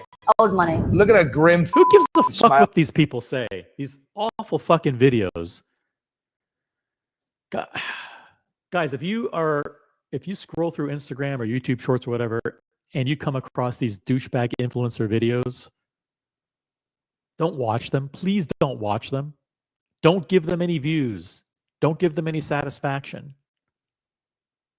Smile on her face. Who the f does she think she is? No offense to any woman, any way, shape, or form. I can't take this piece of shit serious. All I can visualize is her trying to flirt and suck to get a deal done. Yeah, it is what it is. That's what I see. She's like, oh, Rolex, no money. Who the f are you, you scumbag? And I know exactly why you tried to do this, Emily Rose. I don't give a f. You want attention, you got attention. Now f off. Yeah. Would you take this person? Exactly. And there is another, let's see, there's another video too that he came out with this morning, I believe. Let me see here. I think it is on Reels. Oh, hold on a second. Oh, here it is. Here it is. Ready?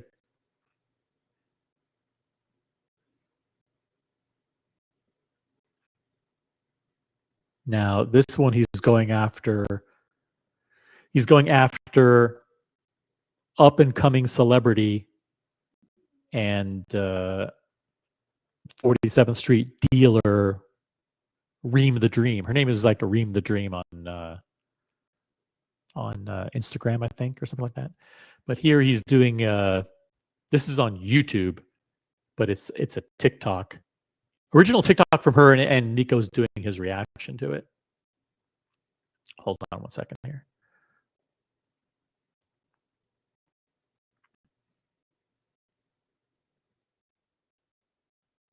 On your wrist. Mazal. You see that smug Be the first person with it on your. You would be the first person with it on your wrist. You see Mazal, guys, that Mazal. smug face of that. Mazal at 18.6. Let's go. Scott and Devin, you guys are visiting from Texas. I'm so honored. First of all, I think it's very steep. Second of all, look at that smug face.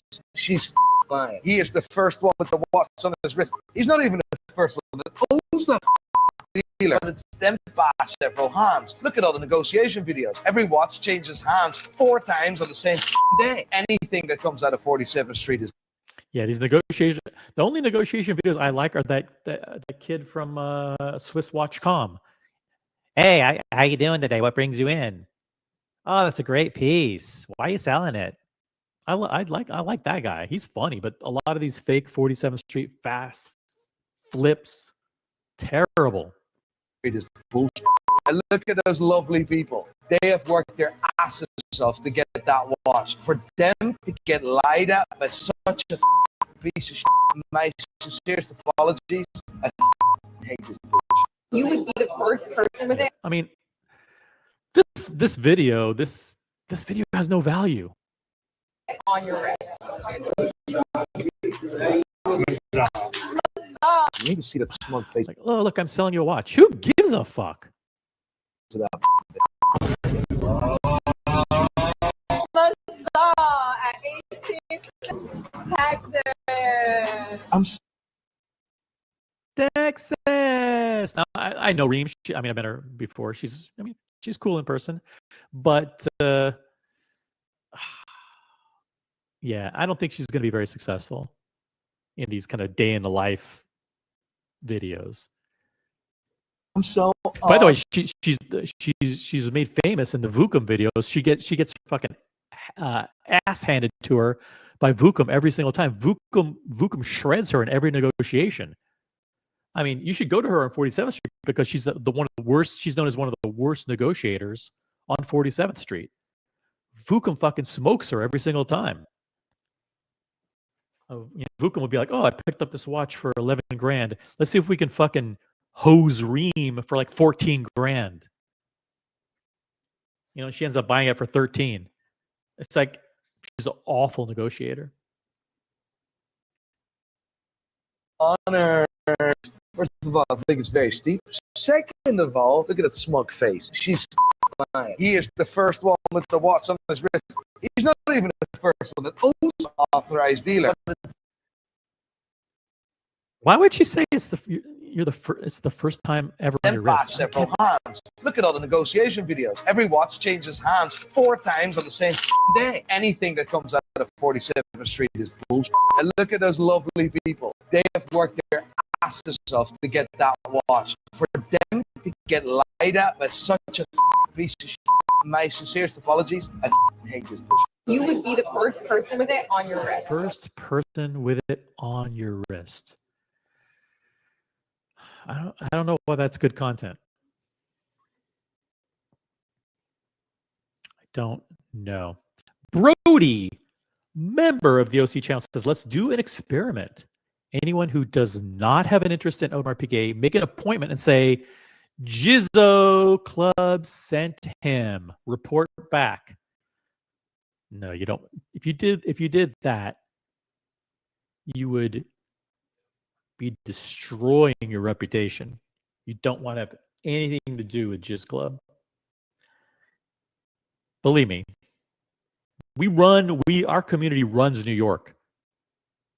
If anybody associates with Jizz, Jizz is toxic. He's toxic. He's becoming toxic in the city. I mean, no real collector is going to want to be associated with him. But it would be an interesting prank call. Like if you called up AP and said, hey, the guy who hates AP and hates code 1159s said that I should call and express interest in a code 1159. Jizzo. I guess that would be a prank call. Esoteric's in the chat. What's up, Esoteric?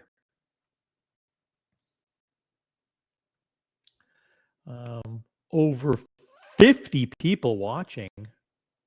Guys, we don't even have 30 likes. That's terrible. Absolutely terrible. Come on, guys. Upvote the live stream.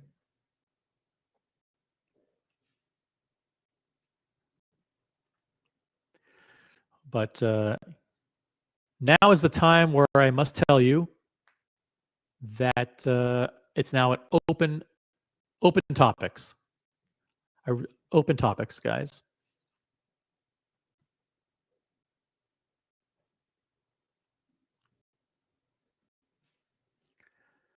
So either jump on the panel or you can ask questions in the chat. But I'm done. That's the show. I'm headed to Dubai, and I'm gonna have fun there. I'll turn on my camera for you guys. Boom, here I am. Good morning, everyone.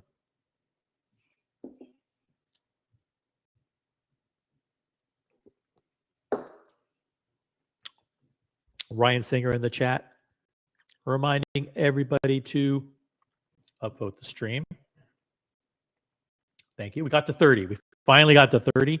After 2 hours, guys, we got to 30 likes.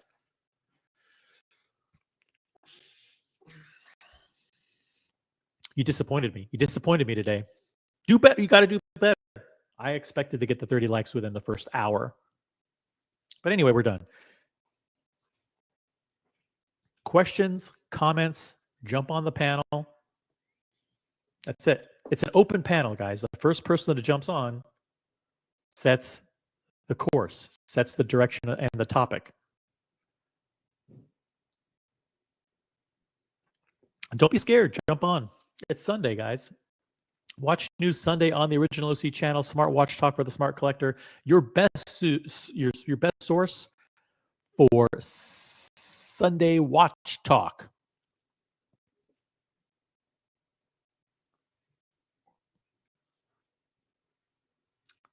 What I could do, if you guys are interested, I could provide you a recap.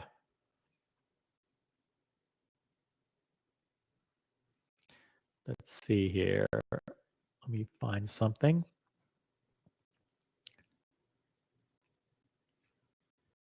I could do one of two things. I could, if you guys want to see, the Tim Masso interview from yesterday, I can play that and comment over it. Or I can play the Mike Manjos interview from yesterday and talk over it, give you real-time reaction. It's up to you guys. Would you rather see Mike Manjos, Tim Masso, or nothing? Because I'm fine with playing nothing.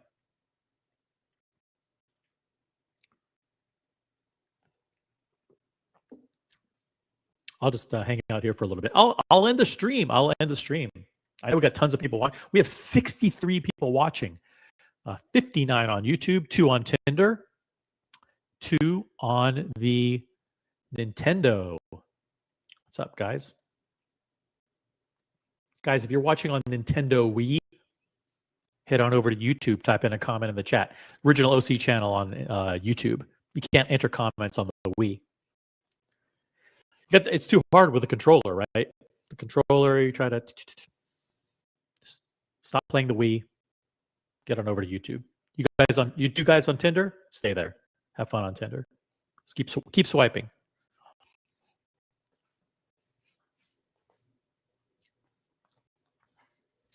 "9 days ago," says Tan, "my Rolex AD offered me a Day-Date meteorite with a diamond bezel. And I said, no, thanks." That's a good one. That is a good one. Let's check it out. Let's go to let's configure.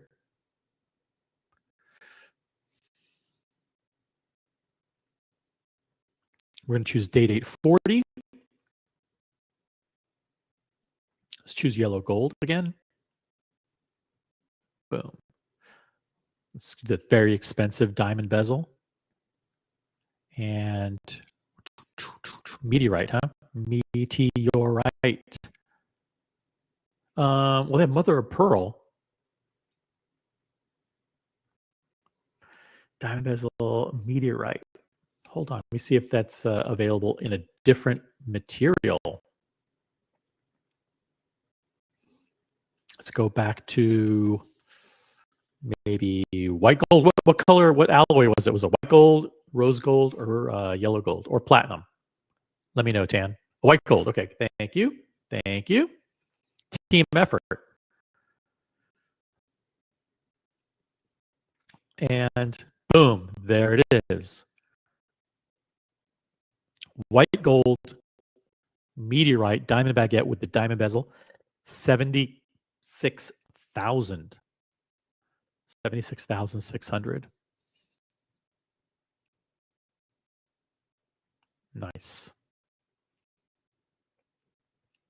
Without the diamond bezel, it is 56,800. So it jumps up $20,000 for the diamond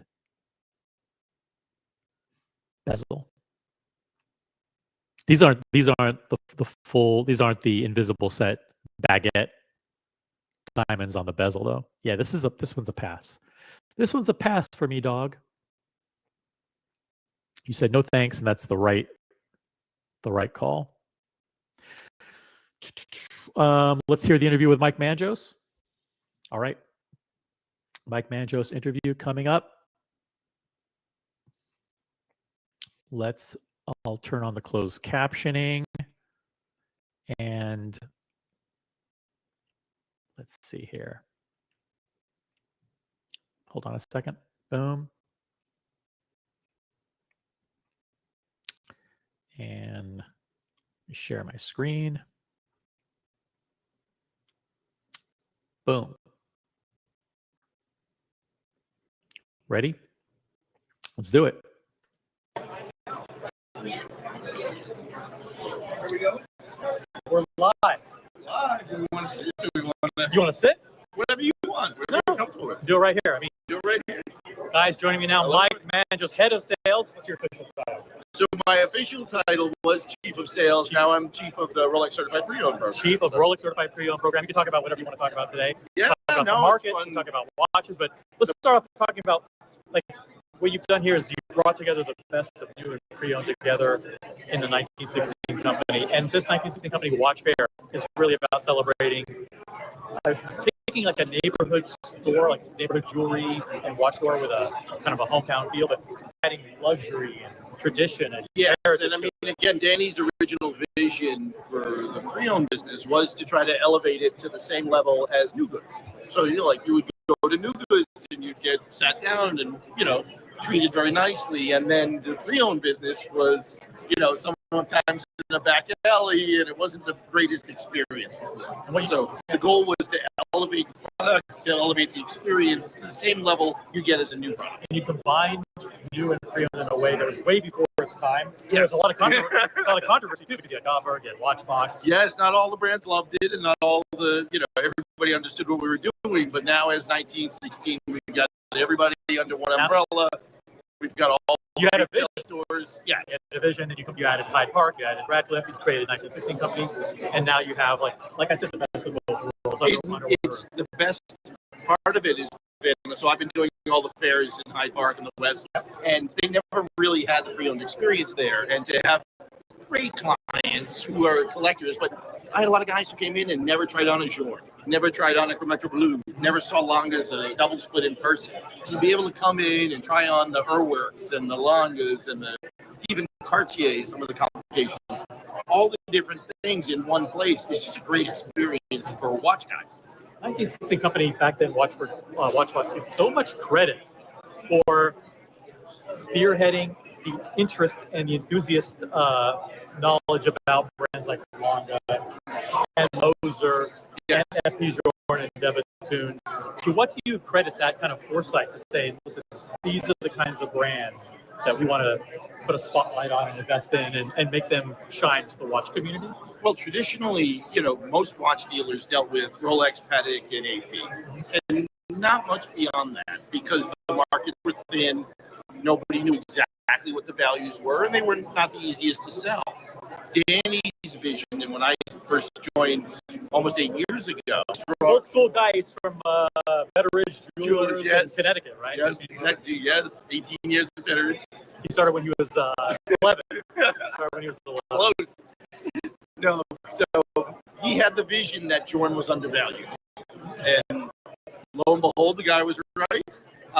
and it started taking off. And then we said, it worked there. Maybe we should look at some of these other brands. And when you meet the guys behind the brand, and for years I was an AD of Journe back in Betteridge, and we would go and we'd meet Francois Paul once a year, and he'd pretend he didn't know who I was, and he'd pretend he didn't speak English, but it was awesome. And just his passion just came through, and we've seen that with the Moser brothers, with a lot of these smaller brands. When you get to sit down with Max Buser and spend time with them, it's hard not to get connected, and being able to share that with customers. Yes, Rolex are amazing and Patek's amazing, but you don't have that personal connection that you'll be able to get with the independents. Is it true that there's a progression as a watch collector, depending on where you start? I start with Rolex, but some people start lower and get to Rolex, and eventually they discover the Patek Philippe. Right. Is it inevitable that someone who's at the Rolex Patek Philippe level will migrate to micro brands and independent brands, precisely because, like you said, like they want that intimacy of understanding, knowing the watchmaker, knowing the experience, more exclusivity? Is it just something that comes naturally? It has become more so today. So if I go back 20 years ago when we were selling, we were selling Rolex and Patek, and most of the guys, when we first introduced Longa, they were nervous because they didn't know, they knew if they spend $50,000 or $100,000 on a Patek. Back in the day, Watchbox bought Longapedia, which was a resource for Longa enthusiasts. So they've had this long storied tradition of investing in emerging brands and building up the interest in the brand and promoting it and kind of developing a market. That's one of the things that 1916 Company, previously Watchbox, did very, very successfully. And just look at the brands that they've kind of cultivated and nurtured over the years. Interest in like Longa datagraphs. Moser was definitely a 1916 Company backed brand that was basically unknown, 6-7 years ago. FP Journe that Mike's talking about now. And most recently with Debatoon. And the same thing with the Rolex. You're not going to get crushed buying any Rolex. But some of these small brands back then, there was no liquidity in the market. So you could go buy a really cool watch, but when you wanted to move on to something else, nobody really wanted to know who you were. So now that there's more liquidity in the market, I think we've helped with that somewhat. But even a lot of liquidity means the dealers, ability to sell and trade. Right, they're giving people platform and options, easy options and platforms and mechanisms to be able to liquidate watches, to be able to sell and trade your pieces in your collection. now, with a brand like Debatoon that started to take off, Which is officially changing their name, by the way, to the 1960 Company brand watch. It's a lot to fit on No the dial. but chance. That's true. No, I heard that. It's consolidation of the brand. That's not happening.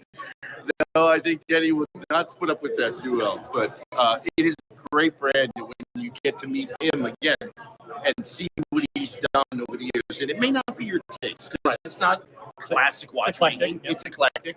But I equate it a lot to what Max has done over the years. It's a very distinctive look. You can see it. But now there is a market for it. And a lot of guys who bought it 3 or 4 years ago were very happy they did. Whereas 20 years ago, the risk was much greater. So I think now with Patek as well is, again, go back 20 years. If you wanted to have a collection of Pateks, you could do that.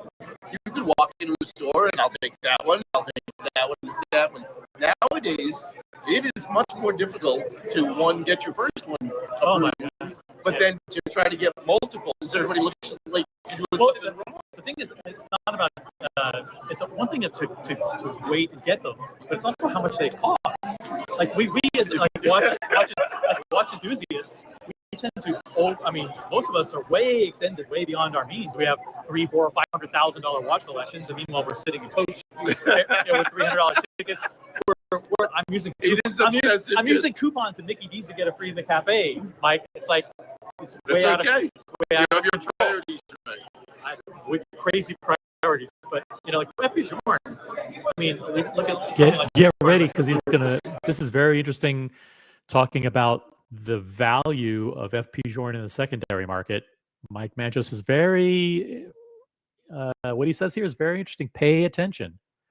Because there is a point in time where when the prices get too high, that even the dealers start to feel uncomfortable. And that happened in December 2021, January 2022, February 2022, when prices of everything skyrocketed to the moon, and the dealers were kind of enjoying the free ride. But at some point, they looked at each other and said, you know what?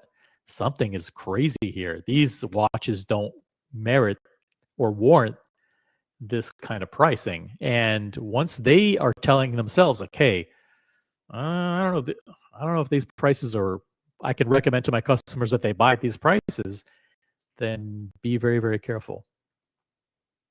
Selling for trading, it's like it's way out of it's way out of control. With crazy priorities, but you know, like Journe. I mean, we look at something like the Chronometer Blue, which was selling for trading at $75,000. Well, never cause you a little bit of concern? Yes, when things honestly, appreciate yes. way too. Boom. Does it cause you concern that the prices are too high? These are crazy. Does it ever cause you a little bit of concern?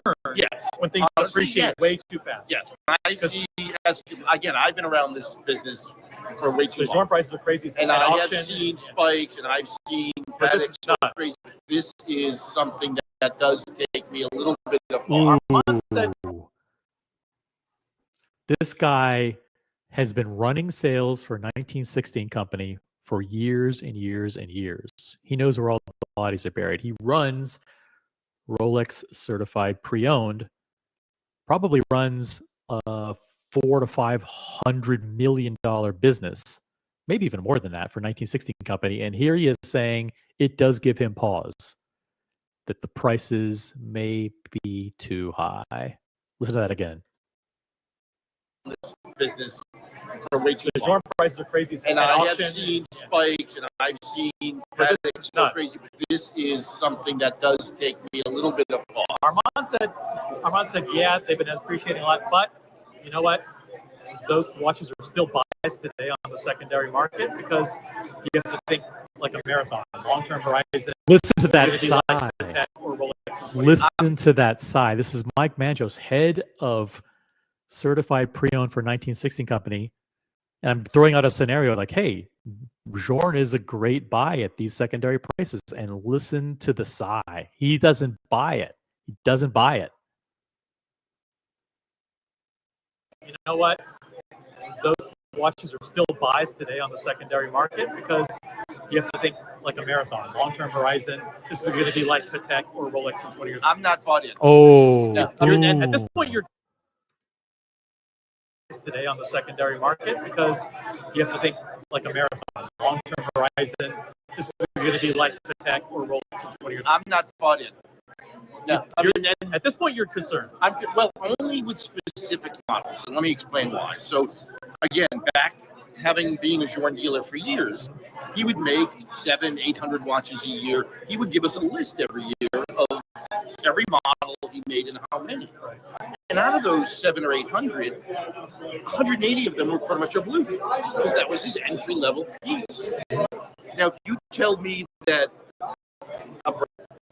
because there's maybe 2,000 of them in the world, they're not anymore coming, that is truly something that we'll Brass appreciate. movement, ruthenium, Correct. the hard to get all that But parts of this, the modern one. to have a Chronometer Blue be the same price as that, I don't see the value in that. I think what we're seeing is the same thing we've seen with Patek. Nautilus prices, to me, are crazy. I mean, I wouldn't spend 125 grand on a flat 711. Boom. Nautilus prices are crazy. So he's not bullish. He's not bullish right now on secondary pricing on Journe and Hype Patek. See the value in that. I think what we're seeing is the same thing we've seen with Patek. Nautilus prices, to me, are crazy. I mean, I wouldn't spend 125 grand on a flat 711. Last 6 months, they've been absolutely. But when I could buy a 5204 for 40 to 50% off retail, to me, the best value in the market today is Grand Complication Pateks. It's unbelievable how valuable they are. Whereas an Aquanaut and a Nautilus, which were never my favorite pieces, and never the most successful. Give me a 5970, a 5204. I mean, there's so many great references that you can buy today at a much better value. So it's not brand specific. I get down to a model level, and yeah, you know, it was like the Dubai edition. You know, it was 300,000. It's got 3 hands. I mean, it's a cool Journe, but that seems excessive to me when I can buy a Grand Comp from Patek. I remember at the peak of the market, March 2022, Daytonas were past 40,000. They touched 50. They touched 50, and I remember well. I went to an event. I was with David SW and a few other people, and they said, "Oh, see, this is a problem. We've now reached the point where I don't feel comfortable with these prices." And once the dealers tell you that they don't like the prices, Correct. Watch out. And some of this is dealer driven because, especially in the thin Trade, yes, amongst each other. you know, right? it was the RM syndrome. You know, RM went through the roof.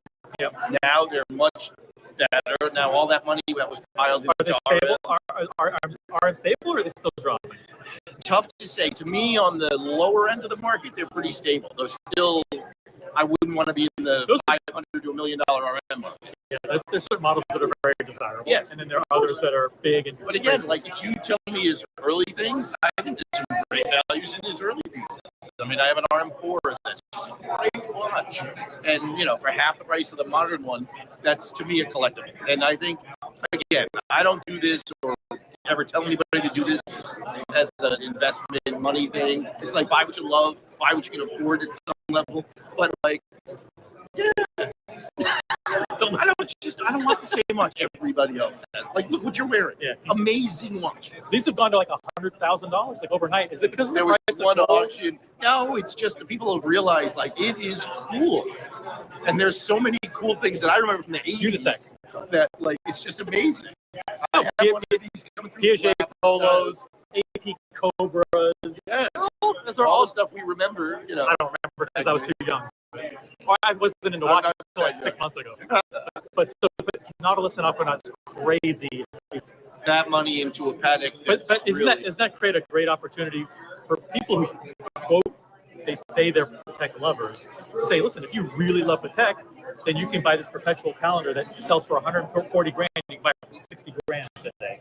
Exactly. Perpetuals are a great one, but to me the most iconic complication in Patek to me is always a perpetual chrono. Perpetual chrono. Yeah, think 1518, 2499, 3970, 5970. I mean, the history behind it and the collectability over the years, incredible. I mean, the 1518 just Heard it here, $15 guys. million.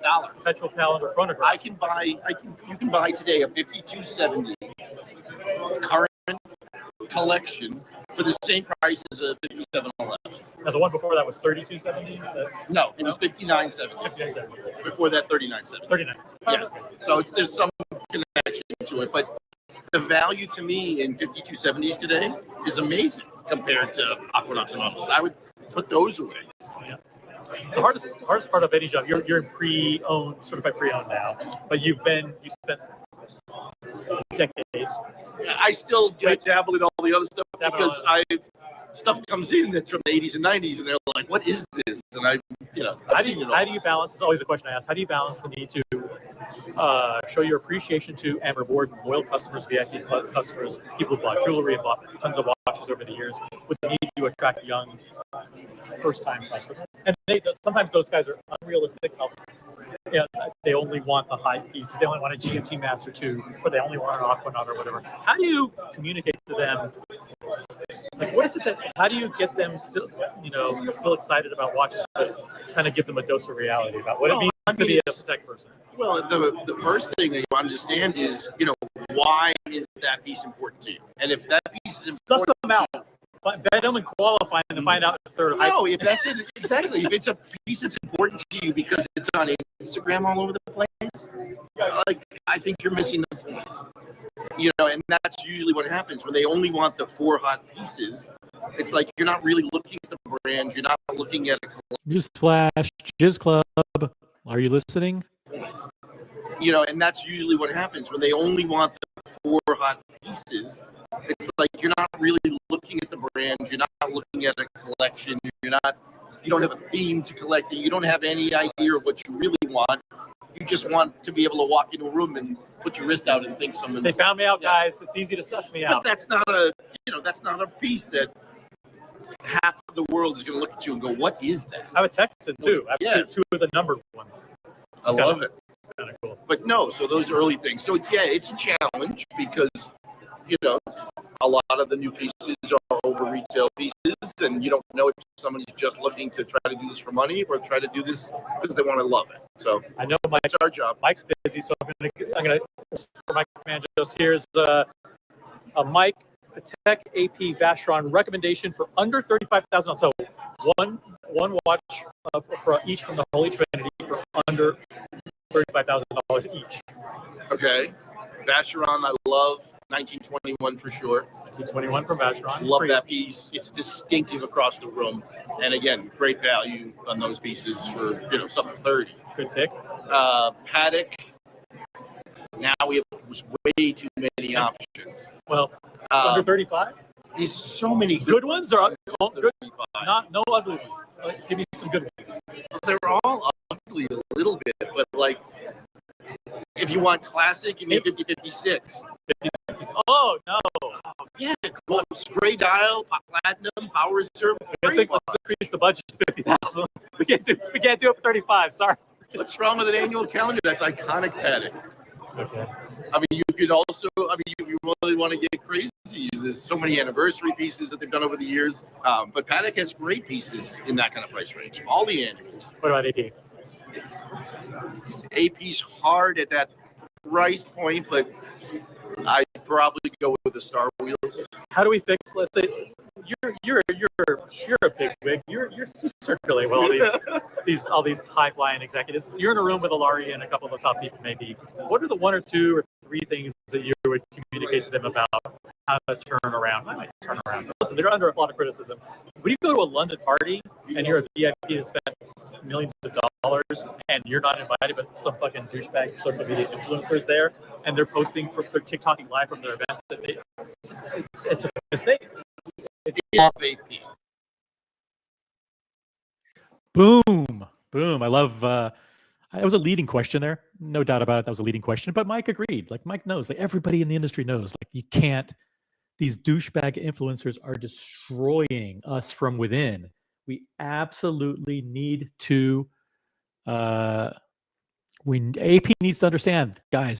This is destroying the brand.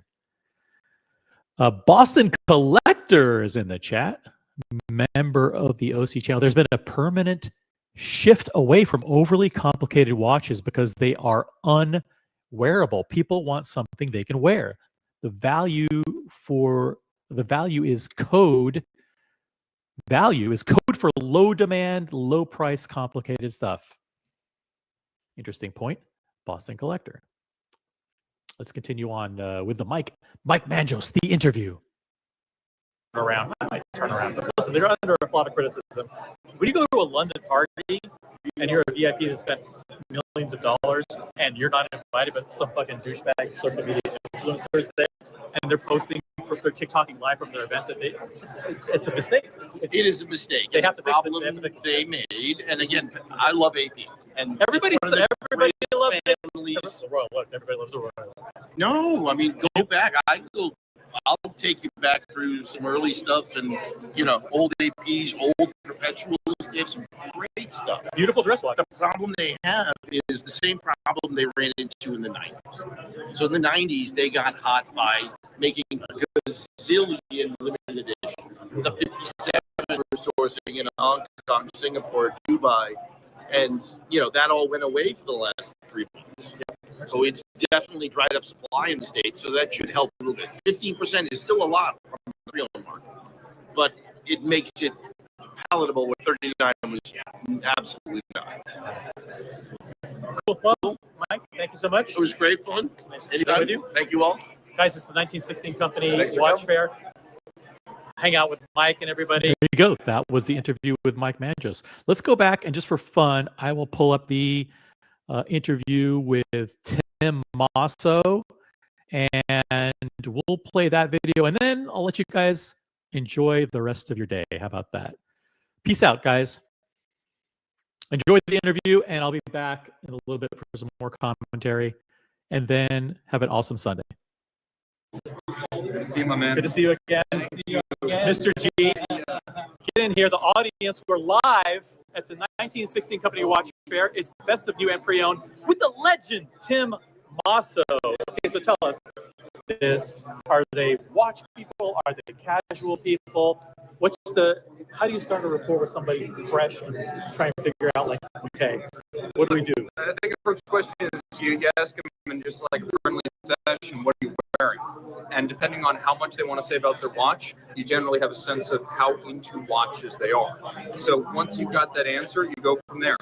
Okay. I was going to say, if they're really into watches, we're off to the races. We go over and check out Rubel Forsey. We look at Moser. We have fun with the weird stuff. In other words, if they're rich, boom, we get them hooked right away. But I will also take them over to Zenith, where you don't have to be rich to get fun stuff. A nerd brand, in other words. Or Longines, for that matter. The Conquest Central Power Reserve, that's an incredible watch. That's not going to clean you out. We got the Heritage Chrono in there with the tuxedo dial. It's an amazing piece. It's not going to bankrupt you. But I'm as likely to steal, the attention of a watch and direct him to something that is fun but not expensive, as I am to move him over to Grubel Forsey. Grubel Forsey is a chance to get a ride in the McLaren before you go home. I was talking to Caroline. I'm like, hey, if you want me to wear a Grubel Forsey today on the stream, I'm happy to do it. She's like, nope, they're too much in demand. We're going to sell all 4 of them that we have here today. Well, here's the thing. At the end of the day, I want you to at least have the chance to wear it. Because how often you get to drive the McLaren and how often you get to wear the Grubel Forsey? Yeah. You got to take that shot when you got it. And so that's why we've got them here today. This is a rare opportunity to get hands-on with something that you will never ordinarily see in a dealer case, that you will never encounter out in the wild. Right. And, just to sort of dream a little bit, to be perfectly honest. Speaking of your opening salvo, the way you break the ice, what is on your wrist today? Moser, Pioneer, Central Second, Cosmic Green, 40 millimeters. Did you hear, by the way, that, wow, it's awesome. Grubels. The Grubels are right over there. Yeah, right here. You have 4 Grubels. We'll show you the Grubels. I showed them earlier. If you have questions for Tim, he's going to stay for 5 minutes, and because he's super busy, he's got like a gazillion clients here. So super chat your question for Tim Masso. Mikey, member super chat for 12 months, campaign senior consultant level. Evening OC and crew, hard to believe I'm a year older since becoming a member here. Thank you for your membership. Time flies. Thank you for taking us along and have a great time. Good to see Mr. G, Lucky Bastard, and Tim Masso here. Thank you, Mikey. So, is it true? I heard a rumor that Debitoon has officially changed their name to the 1916 Company brand watch. It's a lot to fit on a dial, but in order to consolidate everything under one brand, that's the new name. True or false? I hope not. But yeah, I'm with those guys till the end of the line. They're like family with me. If that's what they want to do, I support it. It's like you're supportive of a child. You want them to go to Yale and become a doctor. If they decide they're actually going to go to Soho and be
All right, we're back. Sorry about that, guys.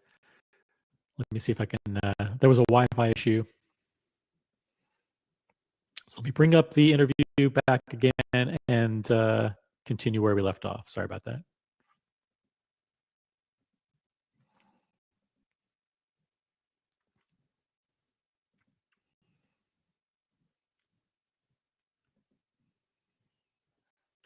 That's not what this hobby is about. I've only broken it. Interesting to me. The hype watch is dead today. It's not important to me. It's important to me when I have to buy a watch for myself. Otherwise, frankly, I just don't care. Like I was talking about Zenith, which is over there. You asked me where I would spend my money in here today if I had an unlimited budget. It would be a nerd brand watch that I think is cool. So I don't talk about money because at the end of the day, most of the time, the expensive watch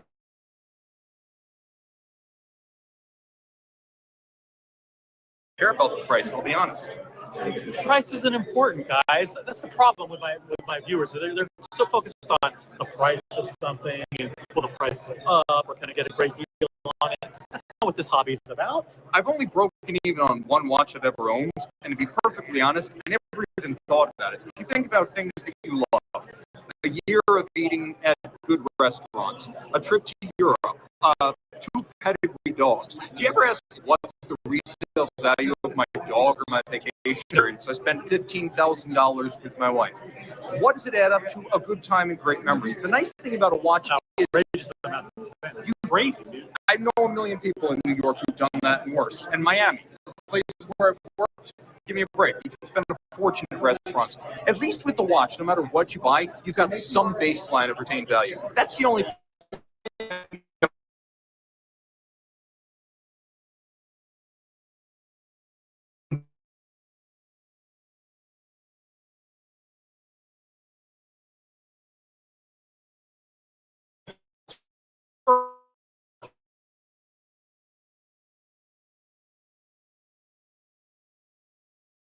It really doesn't matter what it's going to be worth down the line, as long as you don't have to borrow money to get it.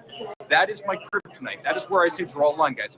Don't finance fun. That's my advice if you don't want to be stressed and you don't want to have to ask this question about money every single time you buy. Flamingo Blue highlighted comment from the mall. It's a question for Tim Masso. 1 Patek, Audemars Piguet, Vacheron Constantin, each under $35,000. Love your videos. Is that a question? I think he wants me to just name one of each, right? Okay, name one under $35,000 of each member of the Holy Trinity. Okay, I think if you actually look at Audemars Piguet, you could probably get a Star Wheel, like a 1991 Star Wheel. Those are better looking than the new Star Wheel. For under 35 grand, like 32, 33, you can get that watch. And again, it's not a code 1159, it's just a Star Wheel. Okay, so that's Audemars Piguet.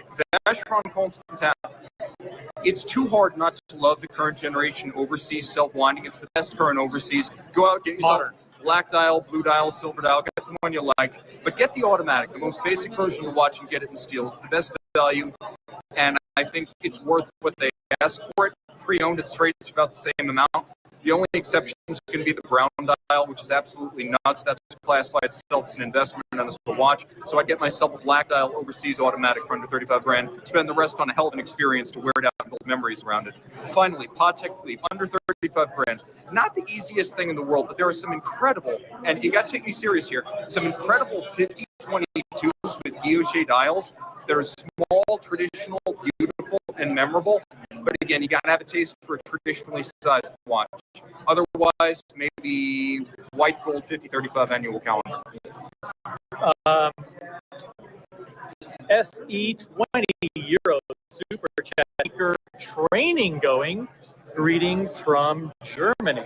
Thank you very much. Well, as you know, I do have a watchmaking setup at my house, and I do everything I can with the kind of tools and movements I can get by myself.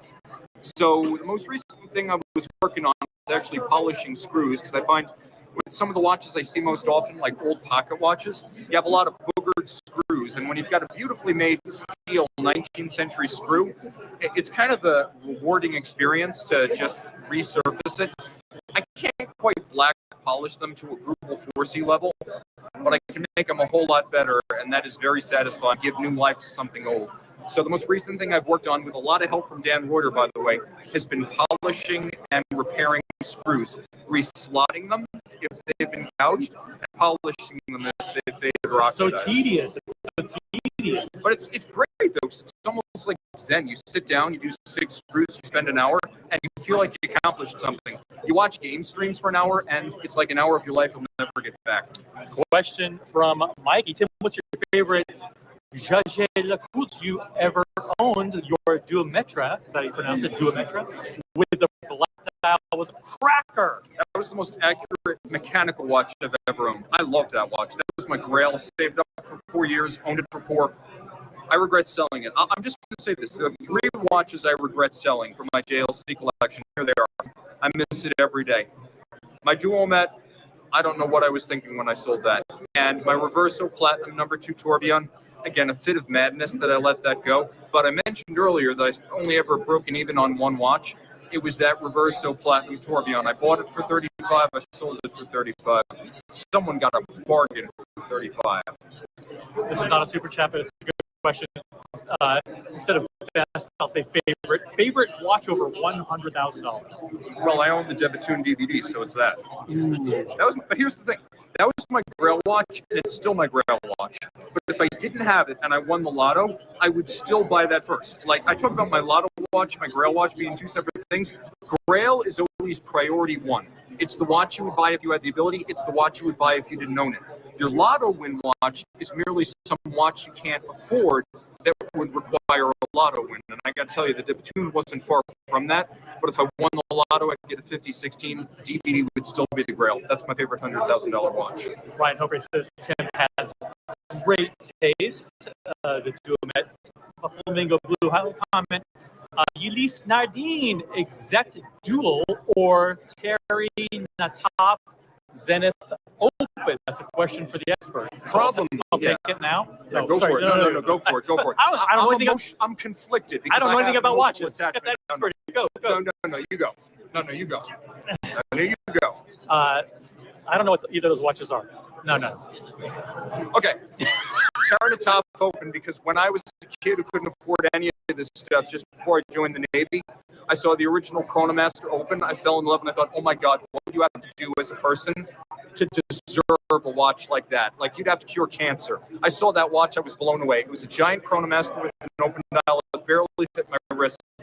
That was the first watch that really inspired me to dream big, and I still haven't forgotten it. Last chance for questions with Tim. Also, super chat them quickly. He's on a time limit. I have a timer here, 4 minutes left. He's busy, guys. He's busy. Hurry up with the questions for Tim also. Super legend. Now, let me ask you a question. Some of these things that you say, how does it feel to be someone who is so well respected and well regarded for how you do a watch review video? You become the absolute, you've set the standard for entertainment value, the technical specifications, your delivery. Is this all a fluke, or did you practice the formula and you figured out exactly how to do it well known and so well respected in the industry? Well, 2 things. First, I wanted to create the kind of reviews I couldn't find online when I was outside the industry looking in. I saw a lot of reviews that were really focused on the reviewer, or too long, or they didn't give you a lot of information. And so I wanted to factor myself out of the review, so I created the Talking Hands back in 2014. And then the other thing was I wanted to model it after John Davis of Motor Week. It's a PBS motoring show in the United States. Oh, yeah, my favorite. No matter what car he was introducing, he would make it friendly, fun, and accessible and approachable, whether it was a Lamborghini or a Geo Metro. And so I modeled my intro, hi, I'm Tim, welcome to Watch You Want, after John Davis. Hi, I'm John Davis, welcome to Motor Week. We're glad to have you with us. So the inspiration from my reviews and the character of them was John Davis of Motor Week. Wow, so from a broadcasting perspective, that's who you kind of wanted to emulate. Yeah, but with my hands instead of my face. Exactly. Got it. Makes a lot of sense. Your favorite watch under $2,000? Under $2,000. Well, you can get a lot of fun watches for under $2,000, but I would probably say my Zentier Z6. It's a watch that was made in China, and honestly, it was a cool thing made by Jackie Ho and his Watch Ho & Co. watch club out of Hong Kong, and they're the anti-watch snob watch club. So it's a malachite dial, a jump hour, an automatic. It's a Chinese-made thing built like an AP John Schaefer. I love that. That's under $1,000. That's my answer. Yo, Tim, a fellow JLC lover, right? Hopefrey. Brutal honesty on the brand Raymond Wheel. I don't have an emotional attachment to it. I find the people who are really attached to it remember it from the 90s. Good watches. I think a lot of the appeal is going to be down to whether you like the look. There's not a whole lot under the hood that's exceptional, but there's also nothing that's wrong. If you want a solid mechanical watch from a legitimate brand, it's a great choice, but it's a competitive segment, if you know what I mean. You go by aesthetics. If you love the way it looks, no reason not to. What brand that's currently in the top 20 may not be around by the year 2030? The top 20 in like sales? Top 20 sales, you know what I'm talking about. The top 20 from Morgan Stanley. I would say at some point you have to ask what the future of Jacques Dro and Harry Winston are. Not that I don't dislike them, but I ask, in a world where Blancpain Breguet and increasingly Omega occupy the top of the pyramid, why does Jacques Dro exist? I think you pick safe ones. Those aren't in the top 20, but well, you know what I'm saying is these are Swatch Group brands. If you look where Swatch Group stands as a group, they're top of the tier. Now, in terms of sales, like who in the top 20 won't be around, I probably couldn't tell you, because I think that at the end of the day, very few brands ever disappear. But at the same time, they there's a lot. Forever. They linger around forever, even though they're not profitable. I mean, how many times has Jacques Dro been defunct over the years and come back? I say this on the live stream a lot. When I first got into watches, which was 2020, I'm a newbie. There was a Jacques Dro boutique on Fifth Avenue that just closed because of COVID and never reopened. I actually do love like the dragons and the incredible work that they do on some of them, but I don't understand the market for it. It's like they're like special piece Vacherons. I mean, they're very intricate. I mean, it's a difficult thing to say, because I would have to look at the chart of like what the top 20 watch brands are this year. But I would say at the end of the day, the brands that are weak are the ones that exist inside big luxury groups that have too much redundancy with stronger brands. Let's see. I want to just make sure I got everybody there. Sorry, the comments are streaming in. AP. There's so much discussion about AP these days, the marketing, the Ilaria Restia's executive stewardship of the brand, the rumors about her being replaced, the fact that a lot of loyal collectors, VIP collectors, find out that there's a London party going on and they're not invited, and meanwhile, social media making the Code 1159 a journey watch instead of building it into its own thing that people actually love and they position it as that. What are the two or three things that you would do if you had a half an hour with the executive team there and say, listen, these are the 2 or 3 things that I would focus on if I were you guys? Yeah, I would say, first of all, you never know who's going to walk in off the street. The person who's wearing a T-shirt and a set of ripped shorts might be Ralph Lauren. I know, because I met him. So you think when the rubber hits the road, it's a retail experience, it's not a good experience? Yeah, if you don't bring in people non-prejudicially to the retail level, treat them like a king, be honest with them about availability, but give everyone the benefit of the doubt. A lot of these people are tire kickers, Tim. That's true, but I deal with them all the time. I know, but how do you, when you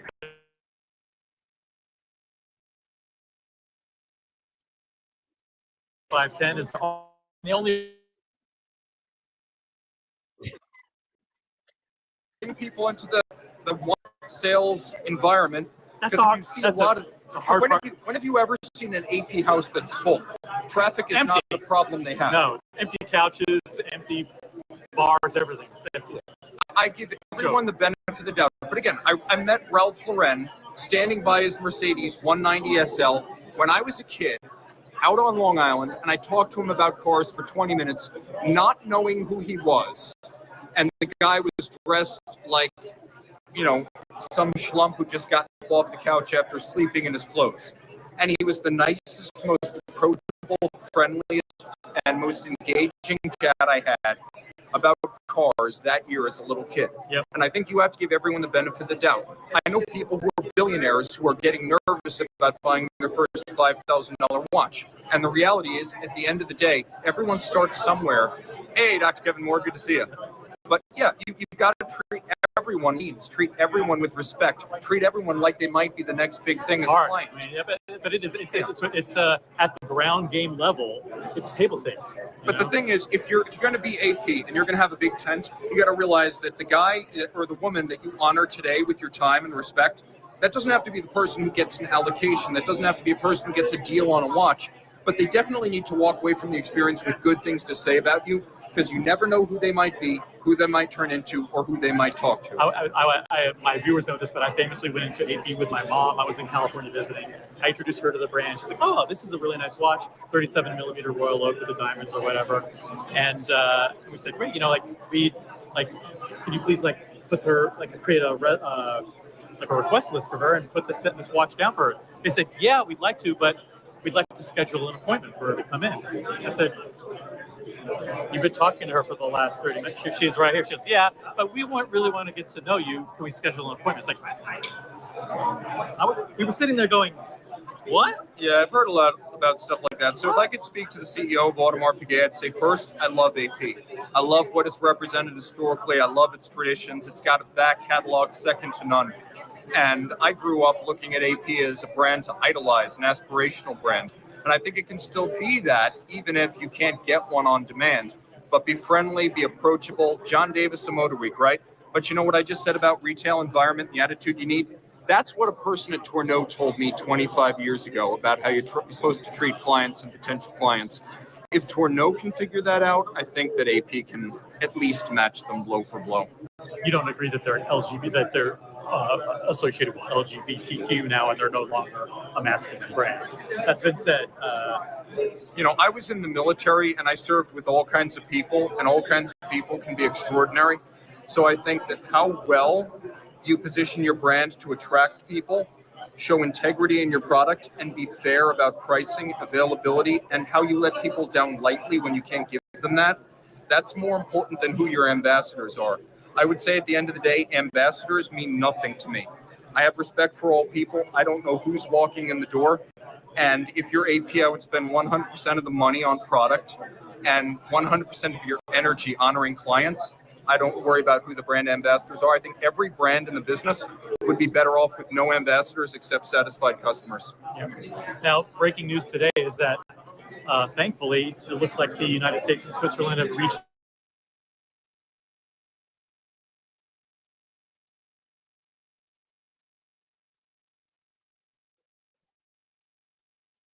two or three 747s with planes sitting on the tarmac at Geneva, getting ready to take off, flood the U.S. market again? No, I think that was 6 months ago or 7 months ago.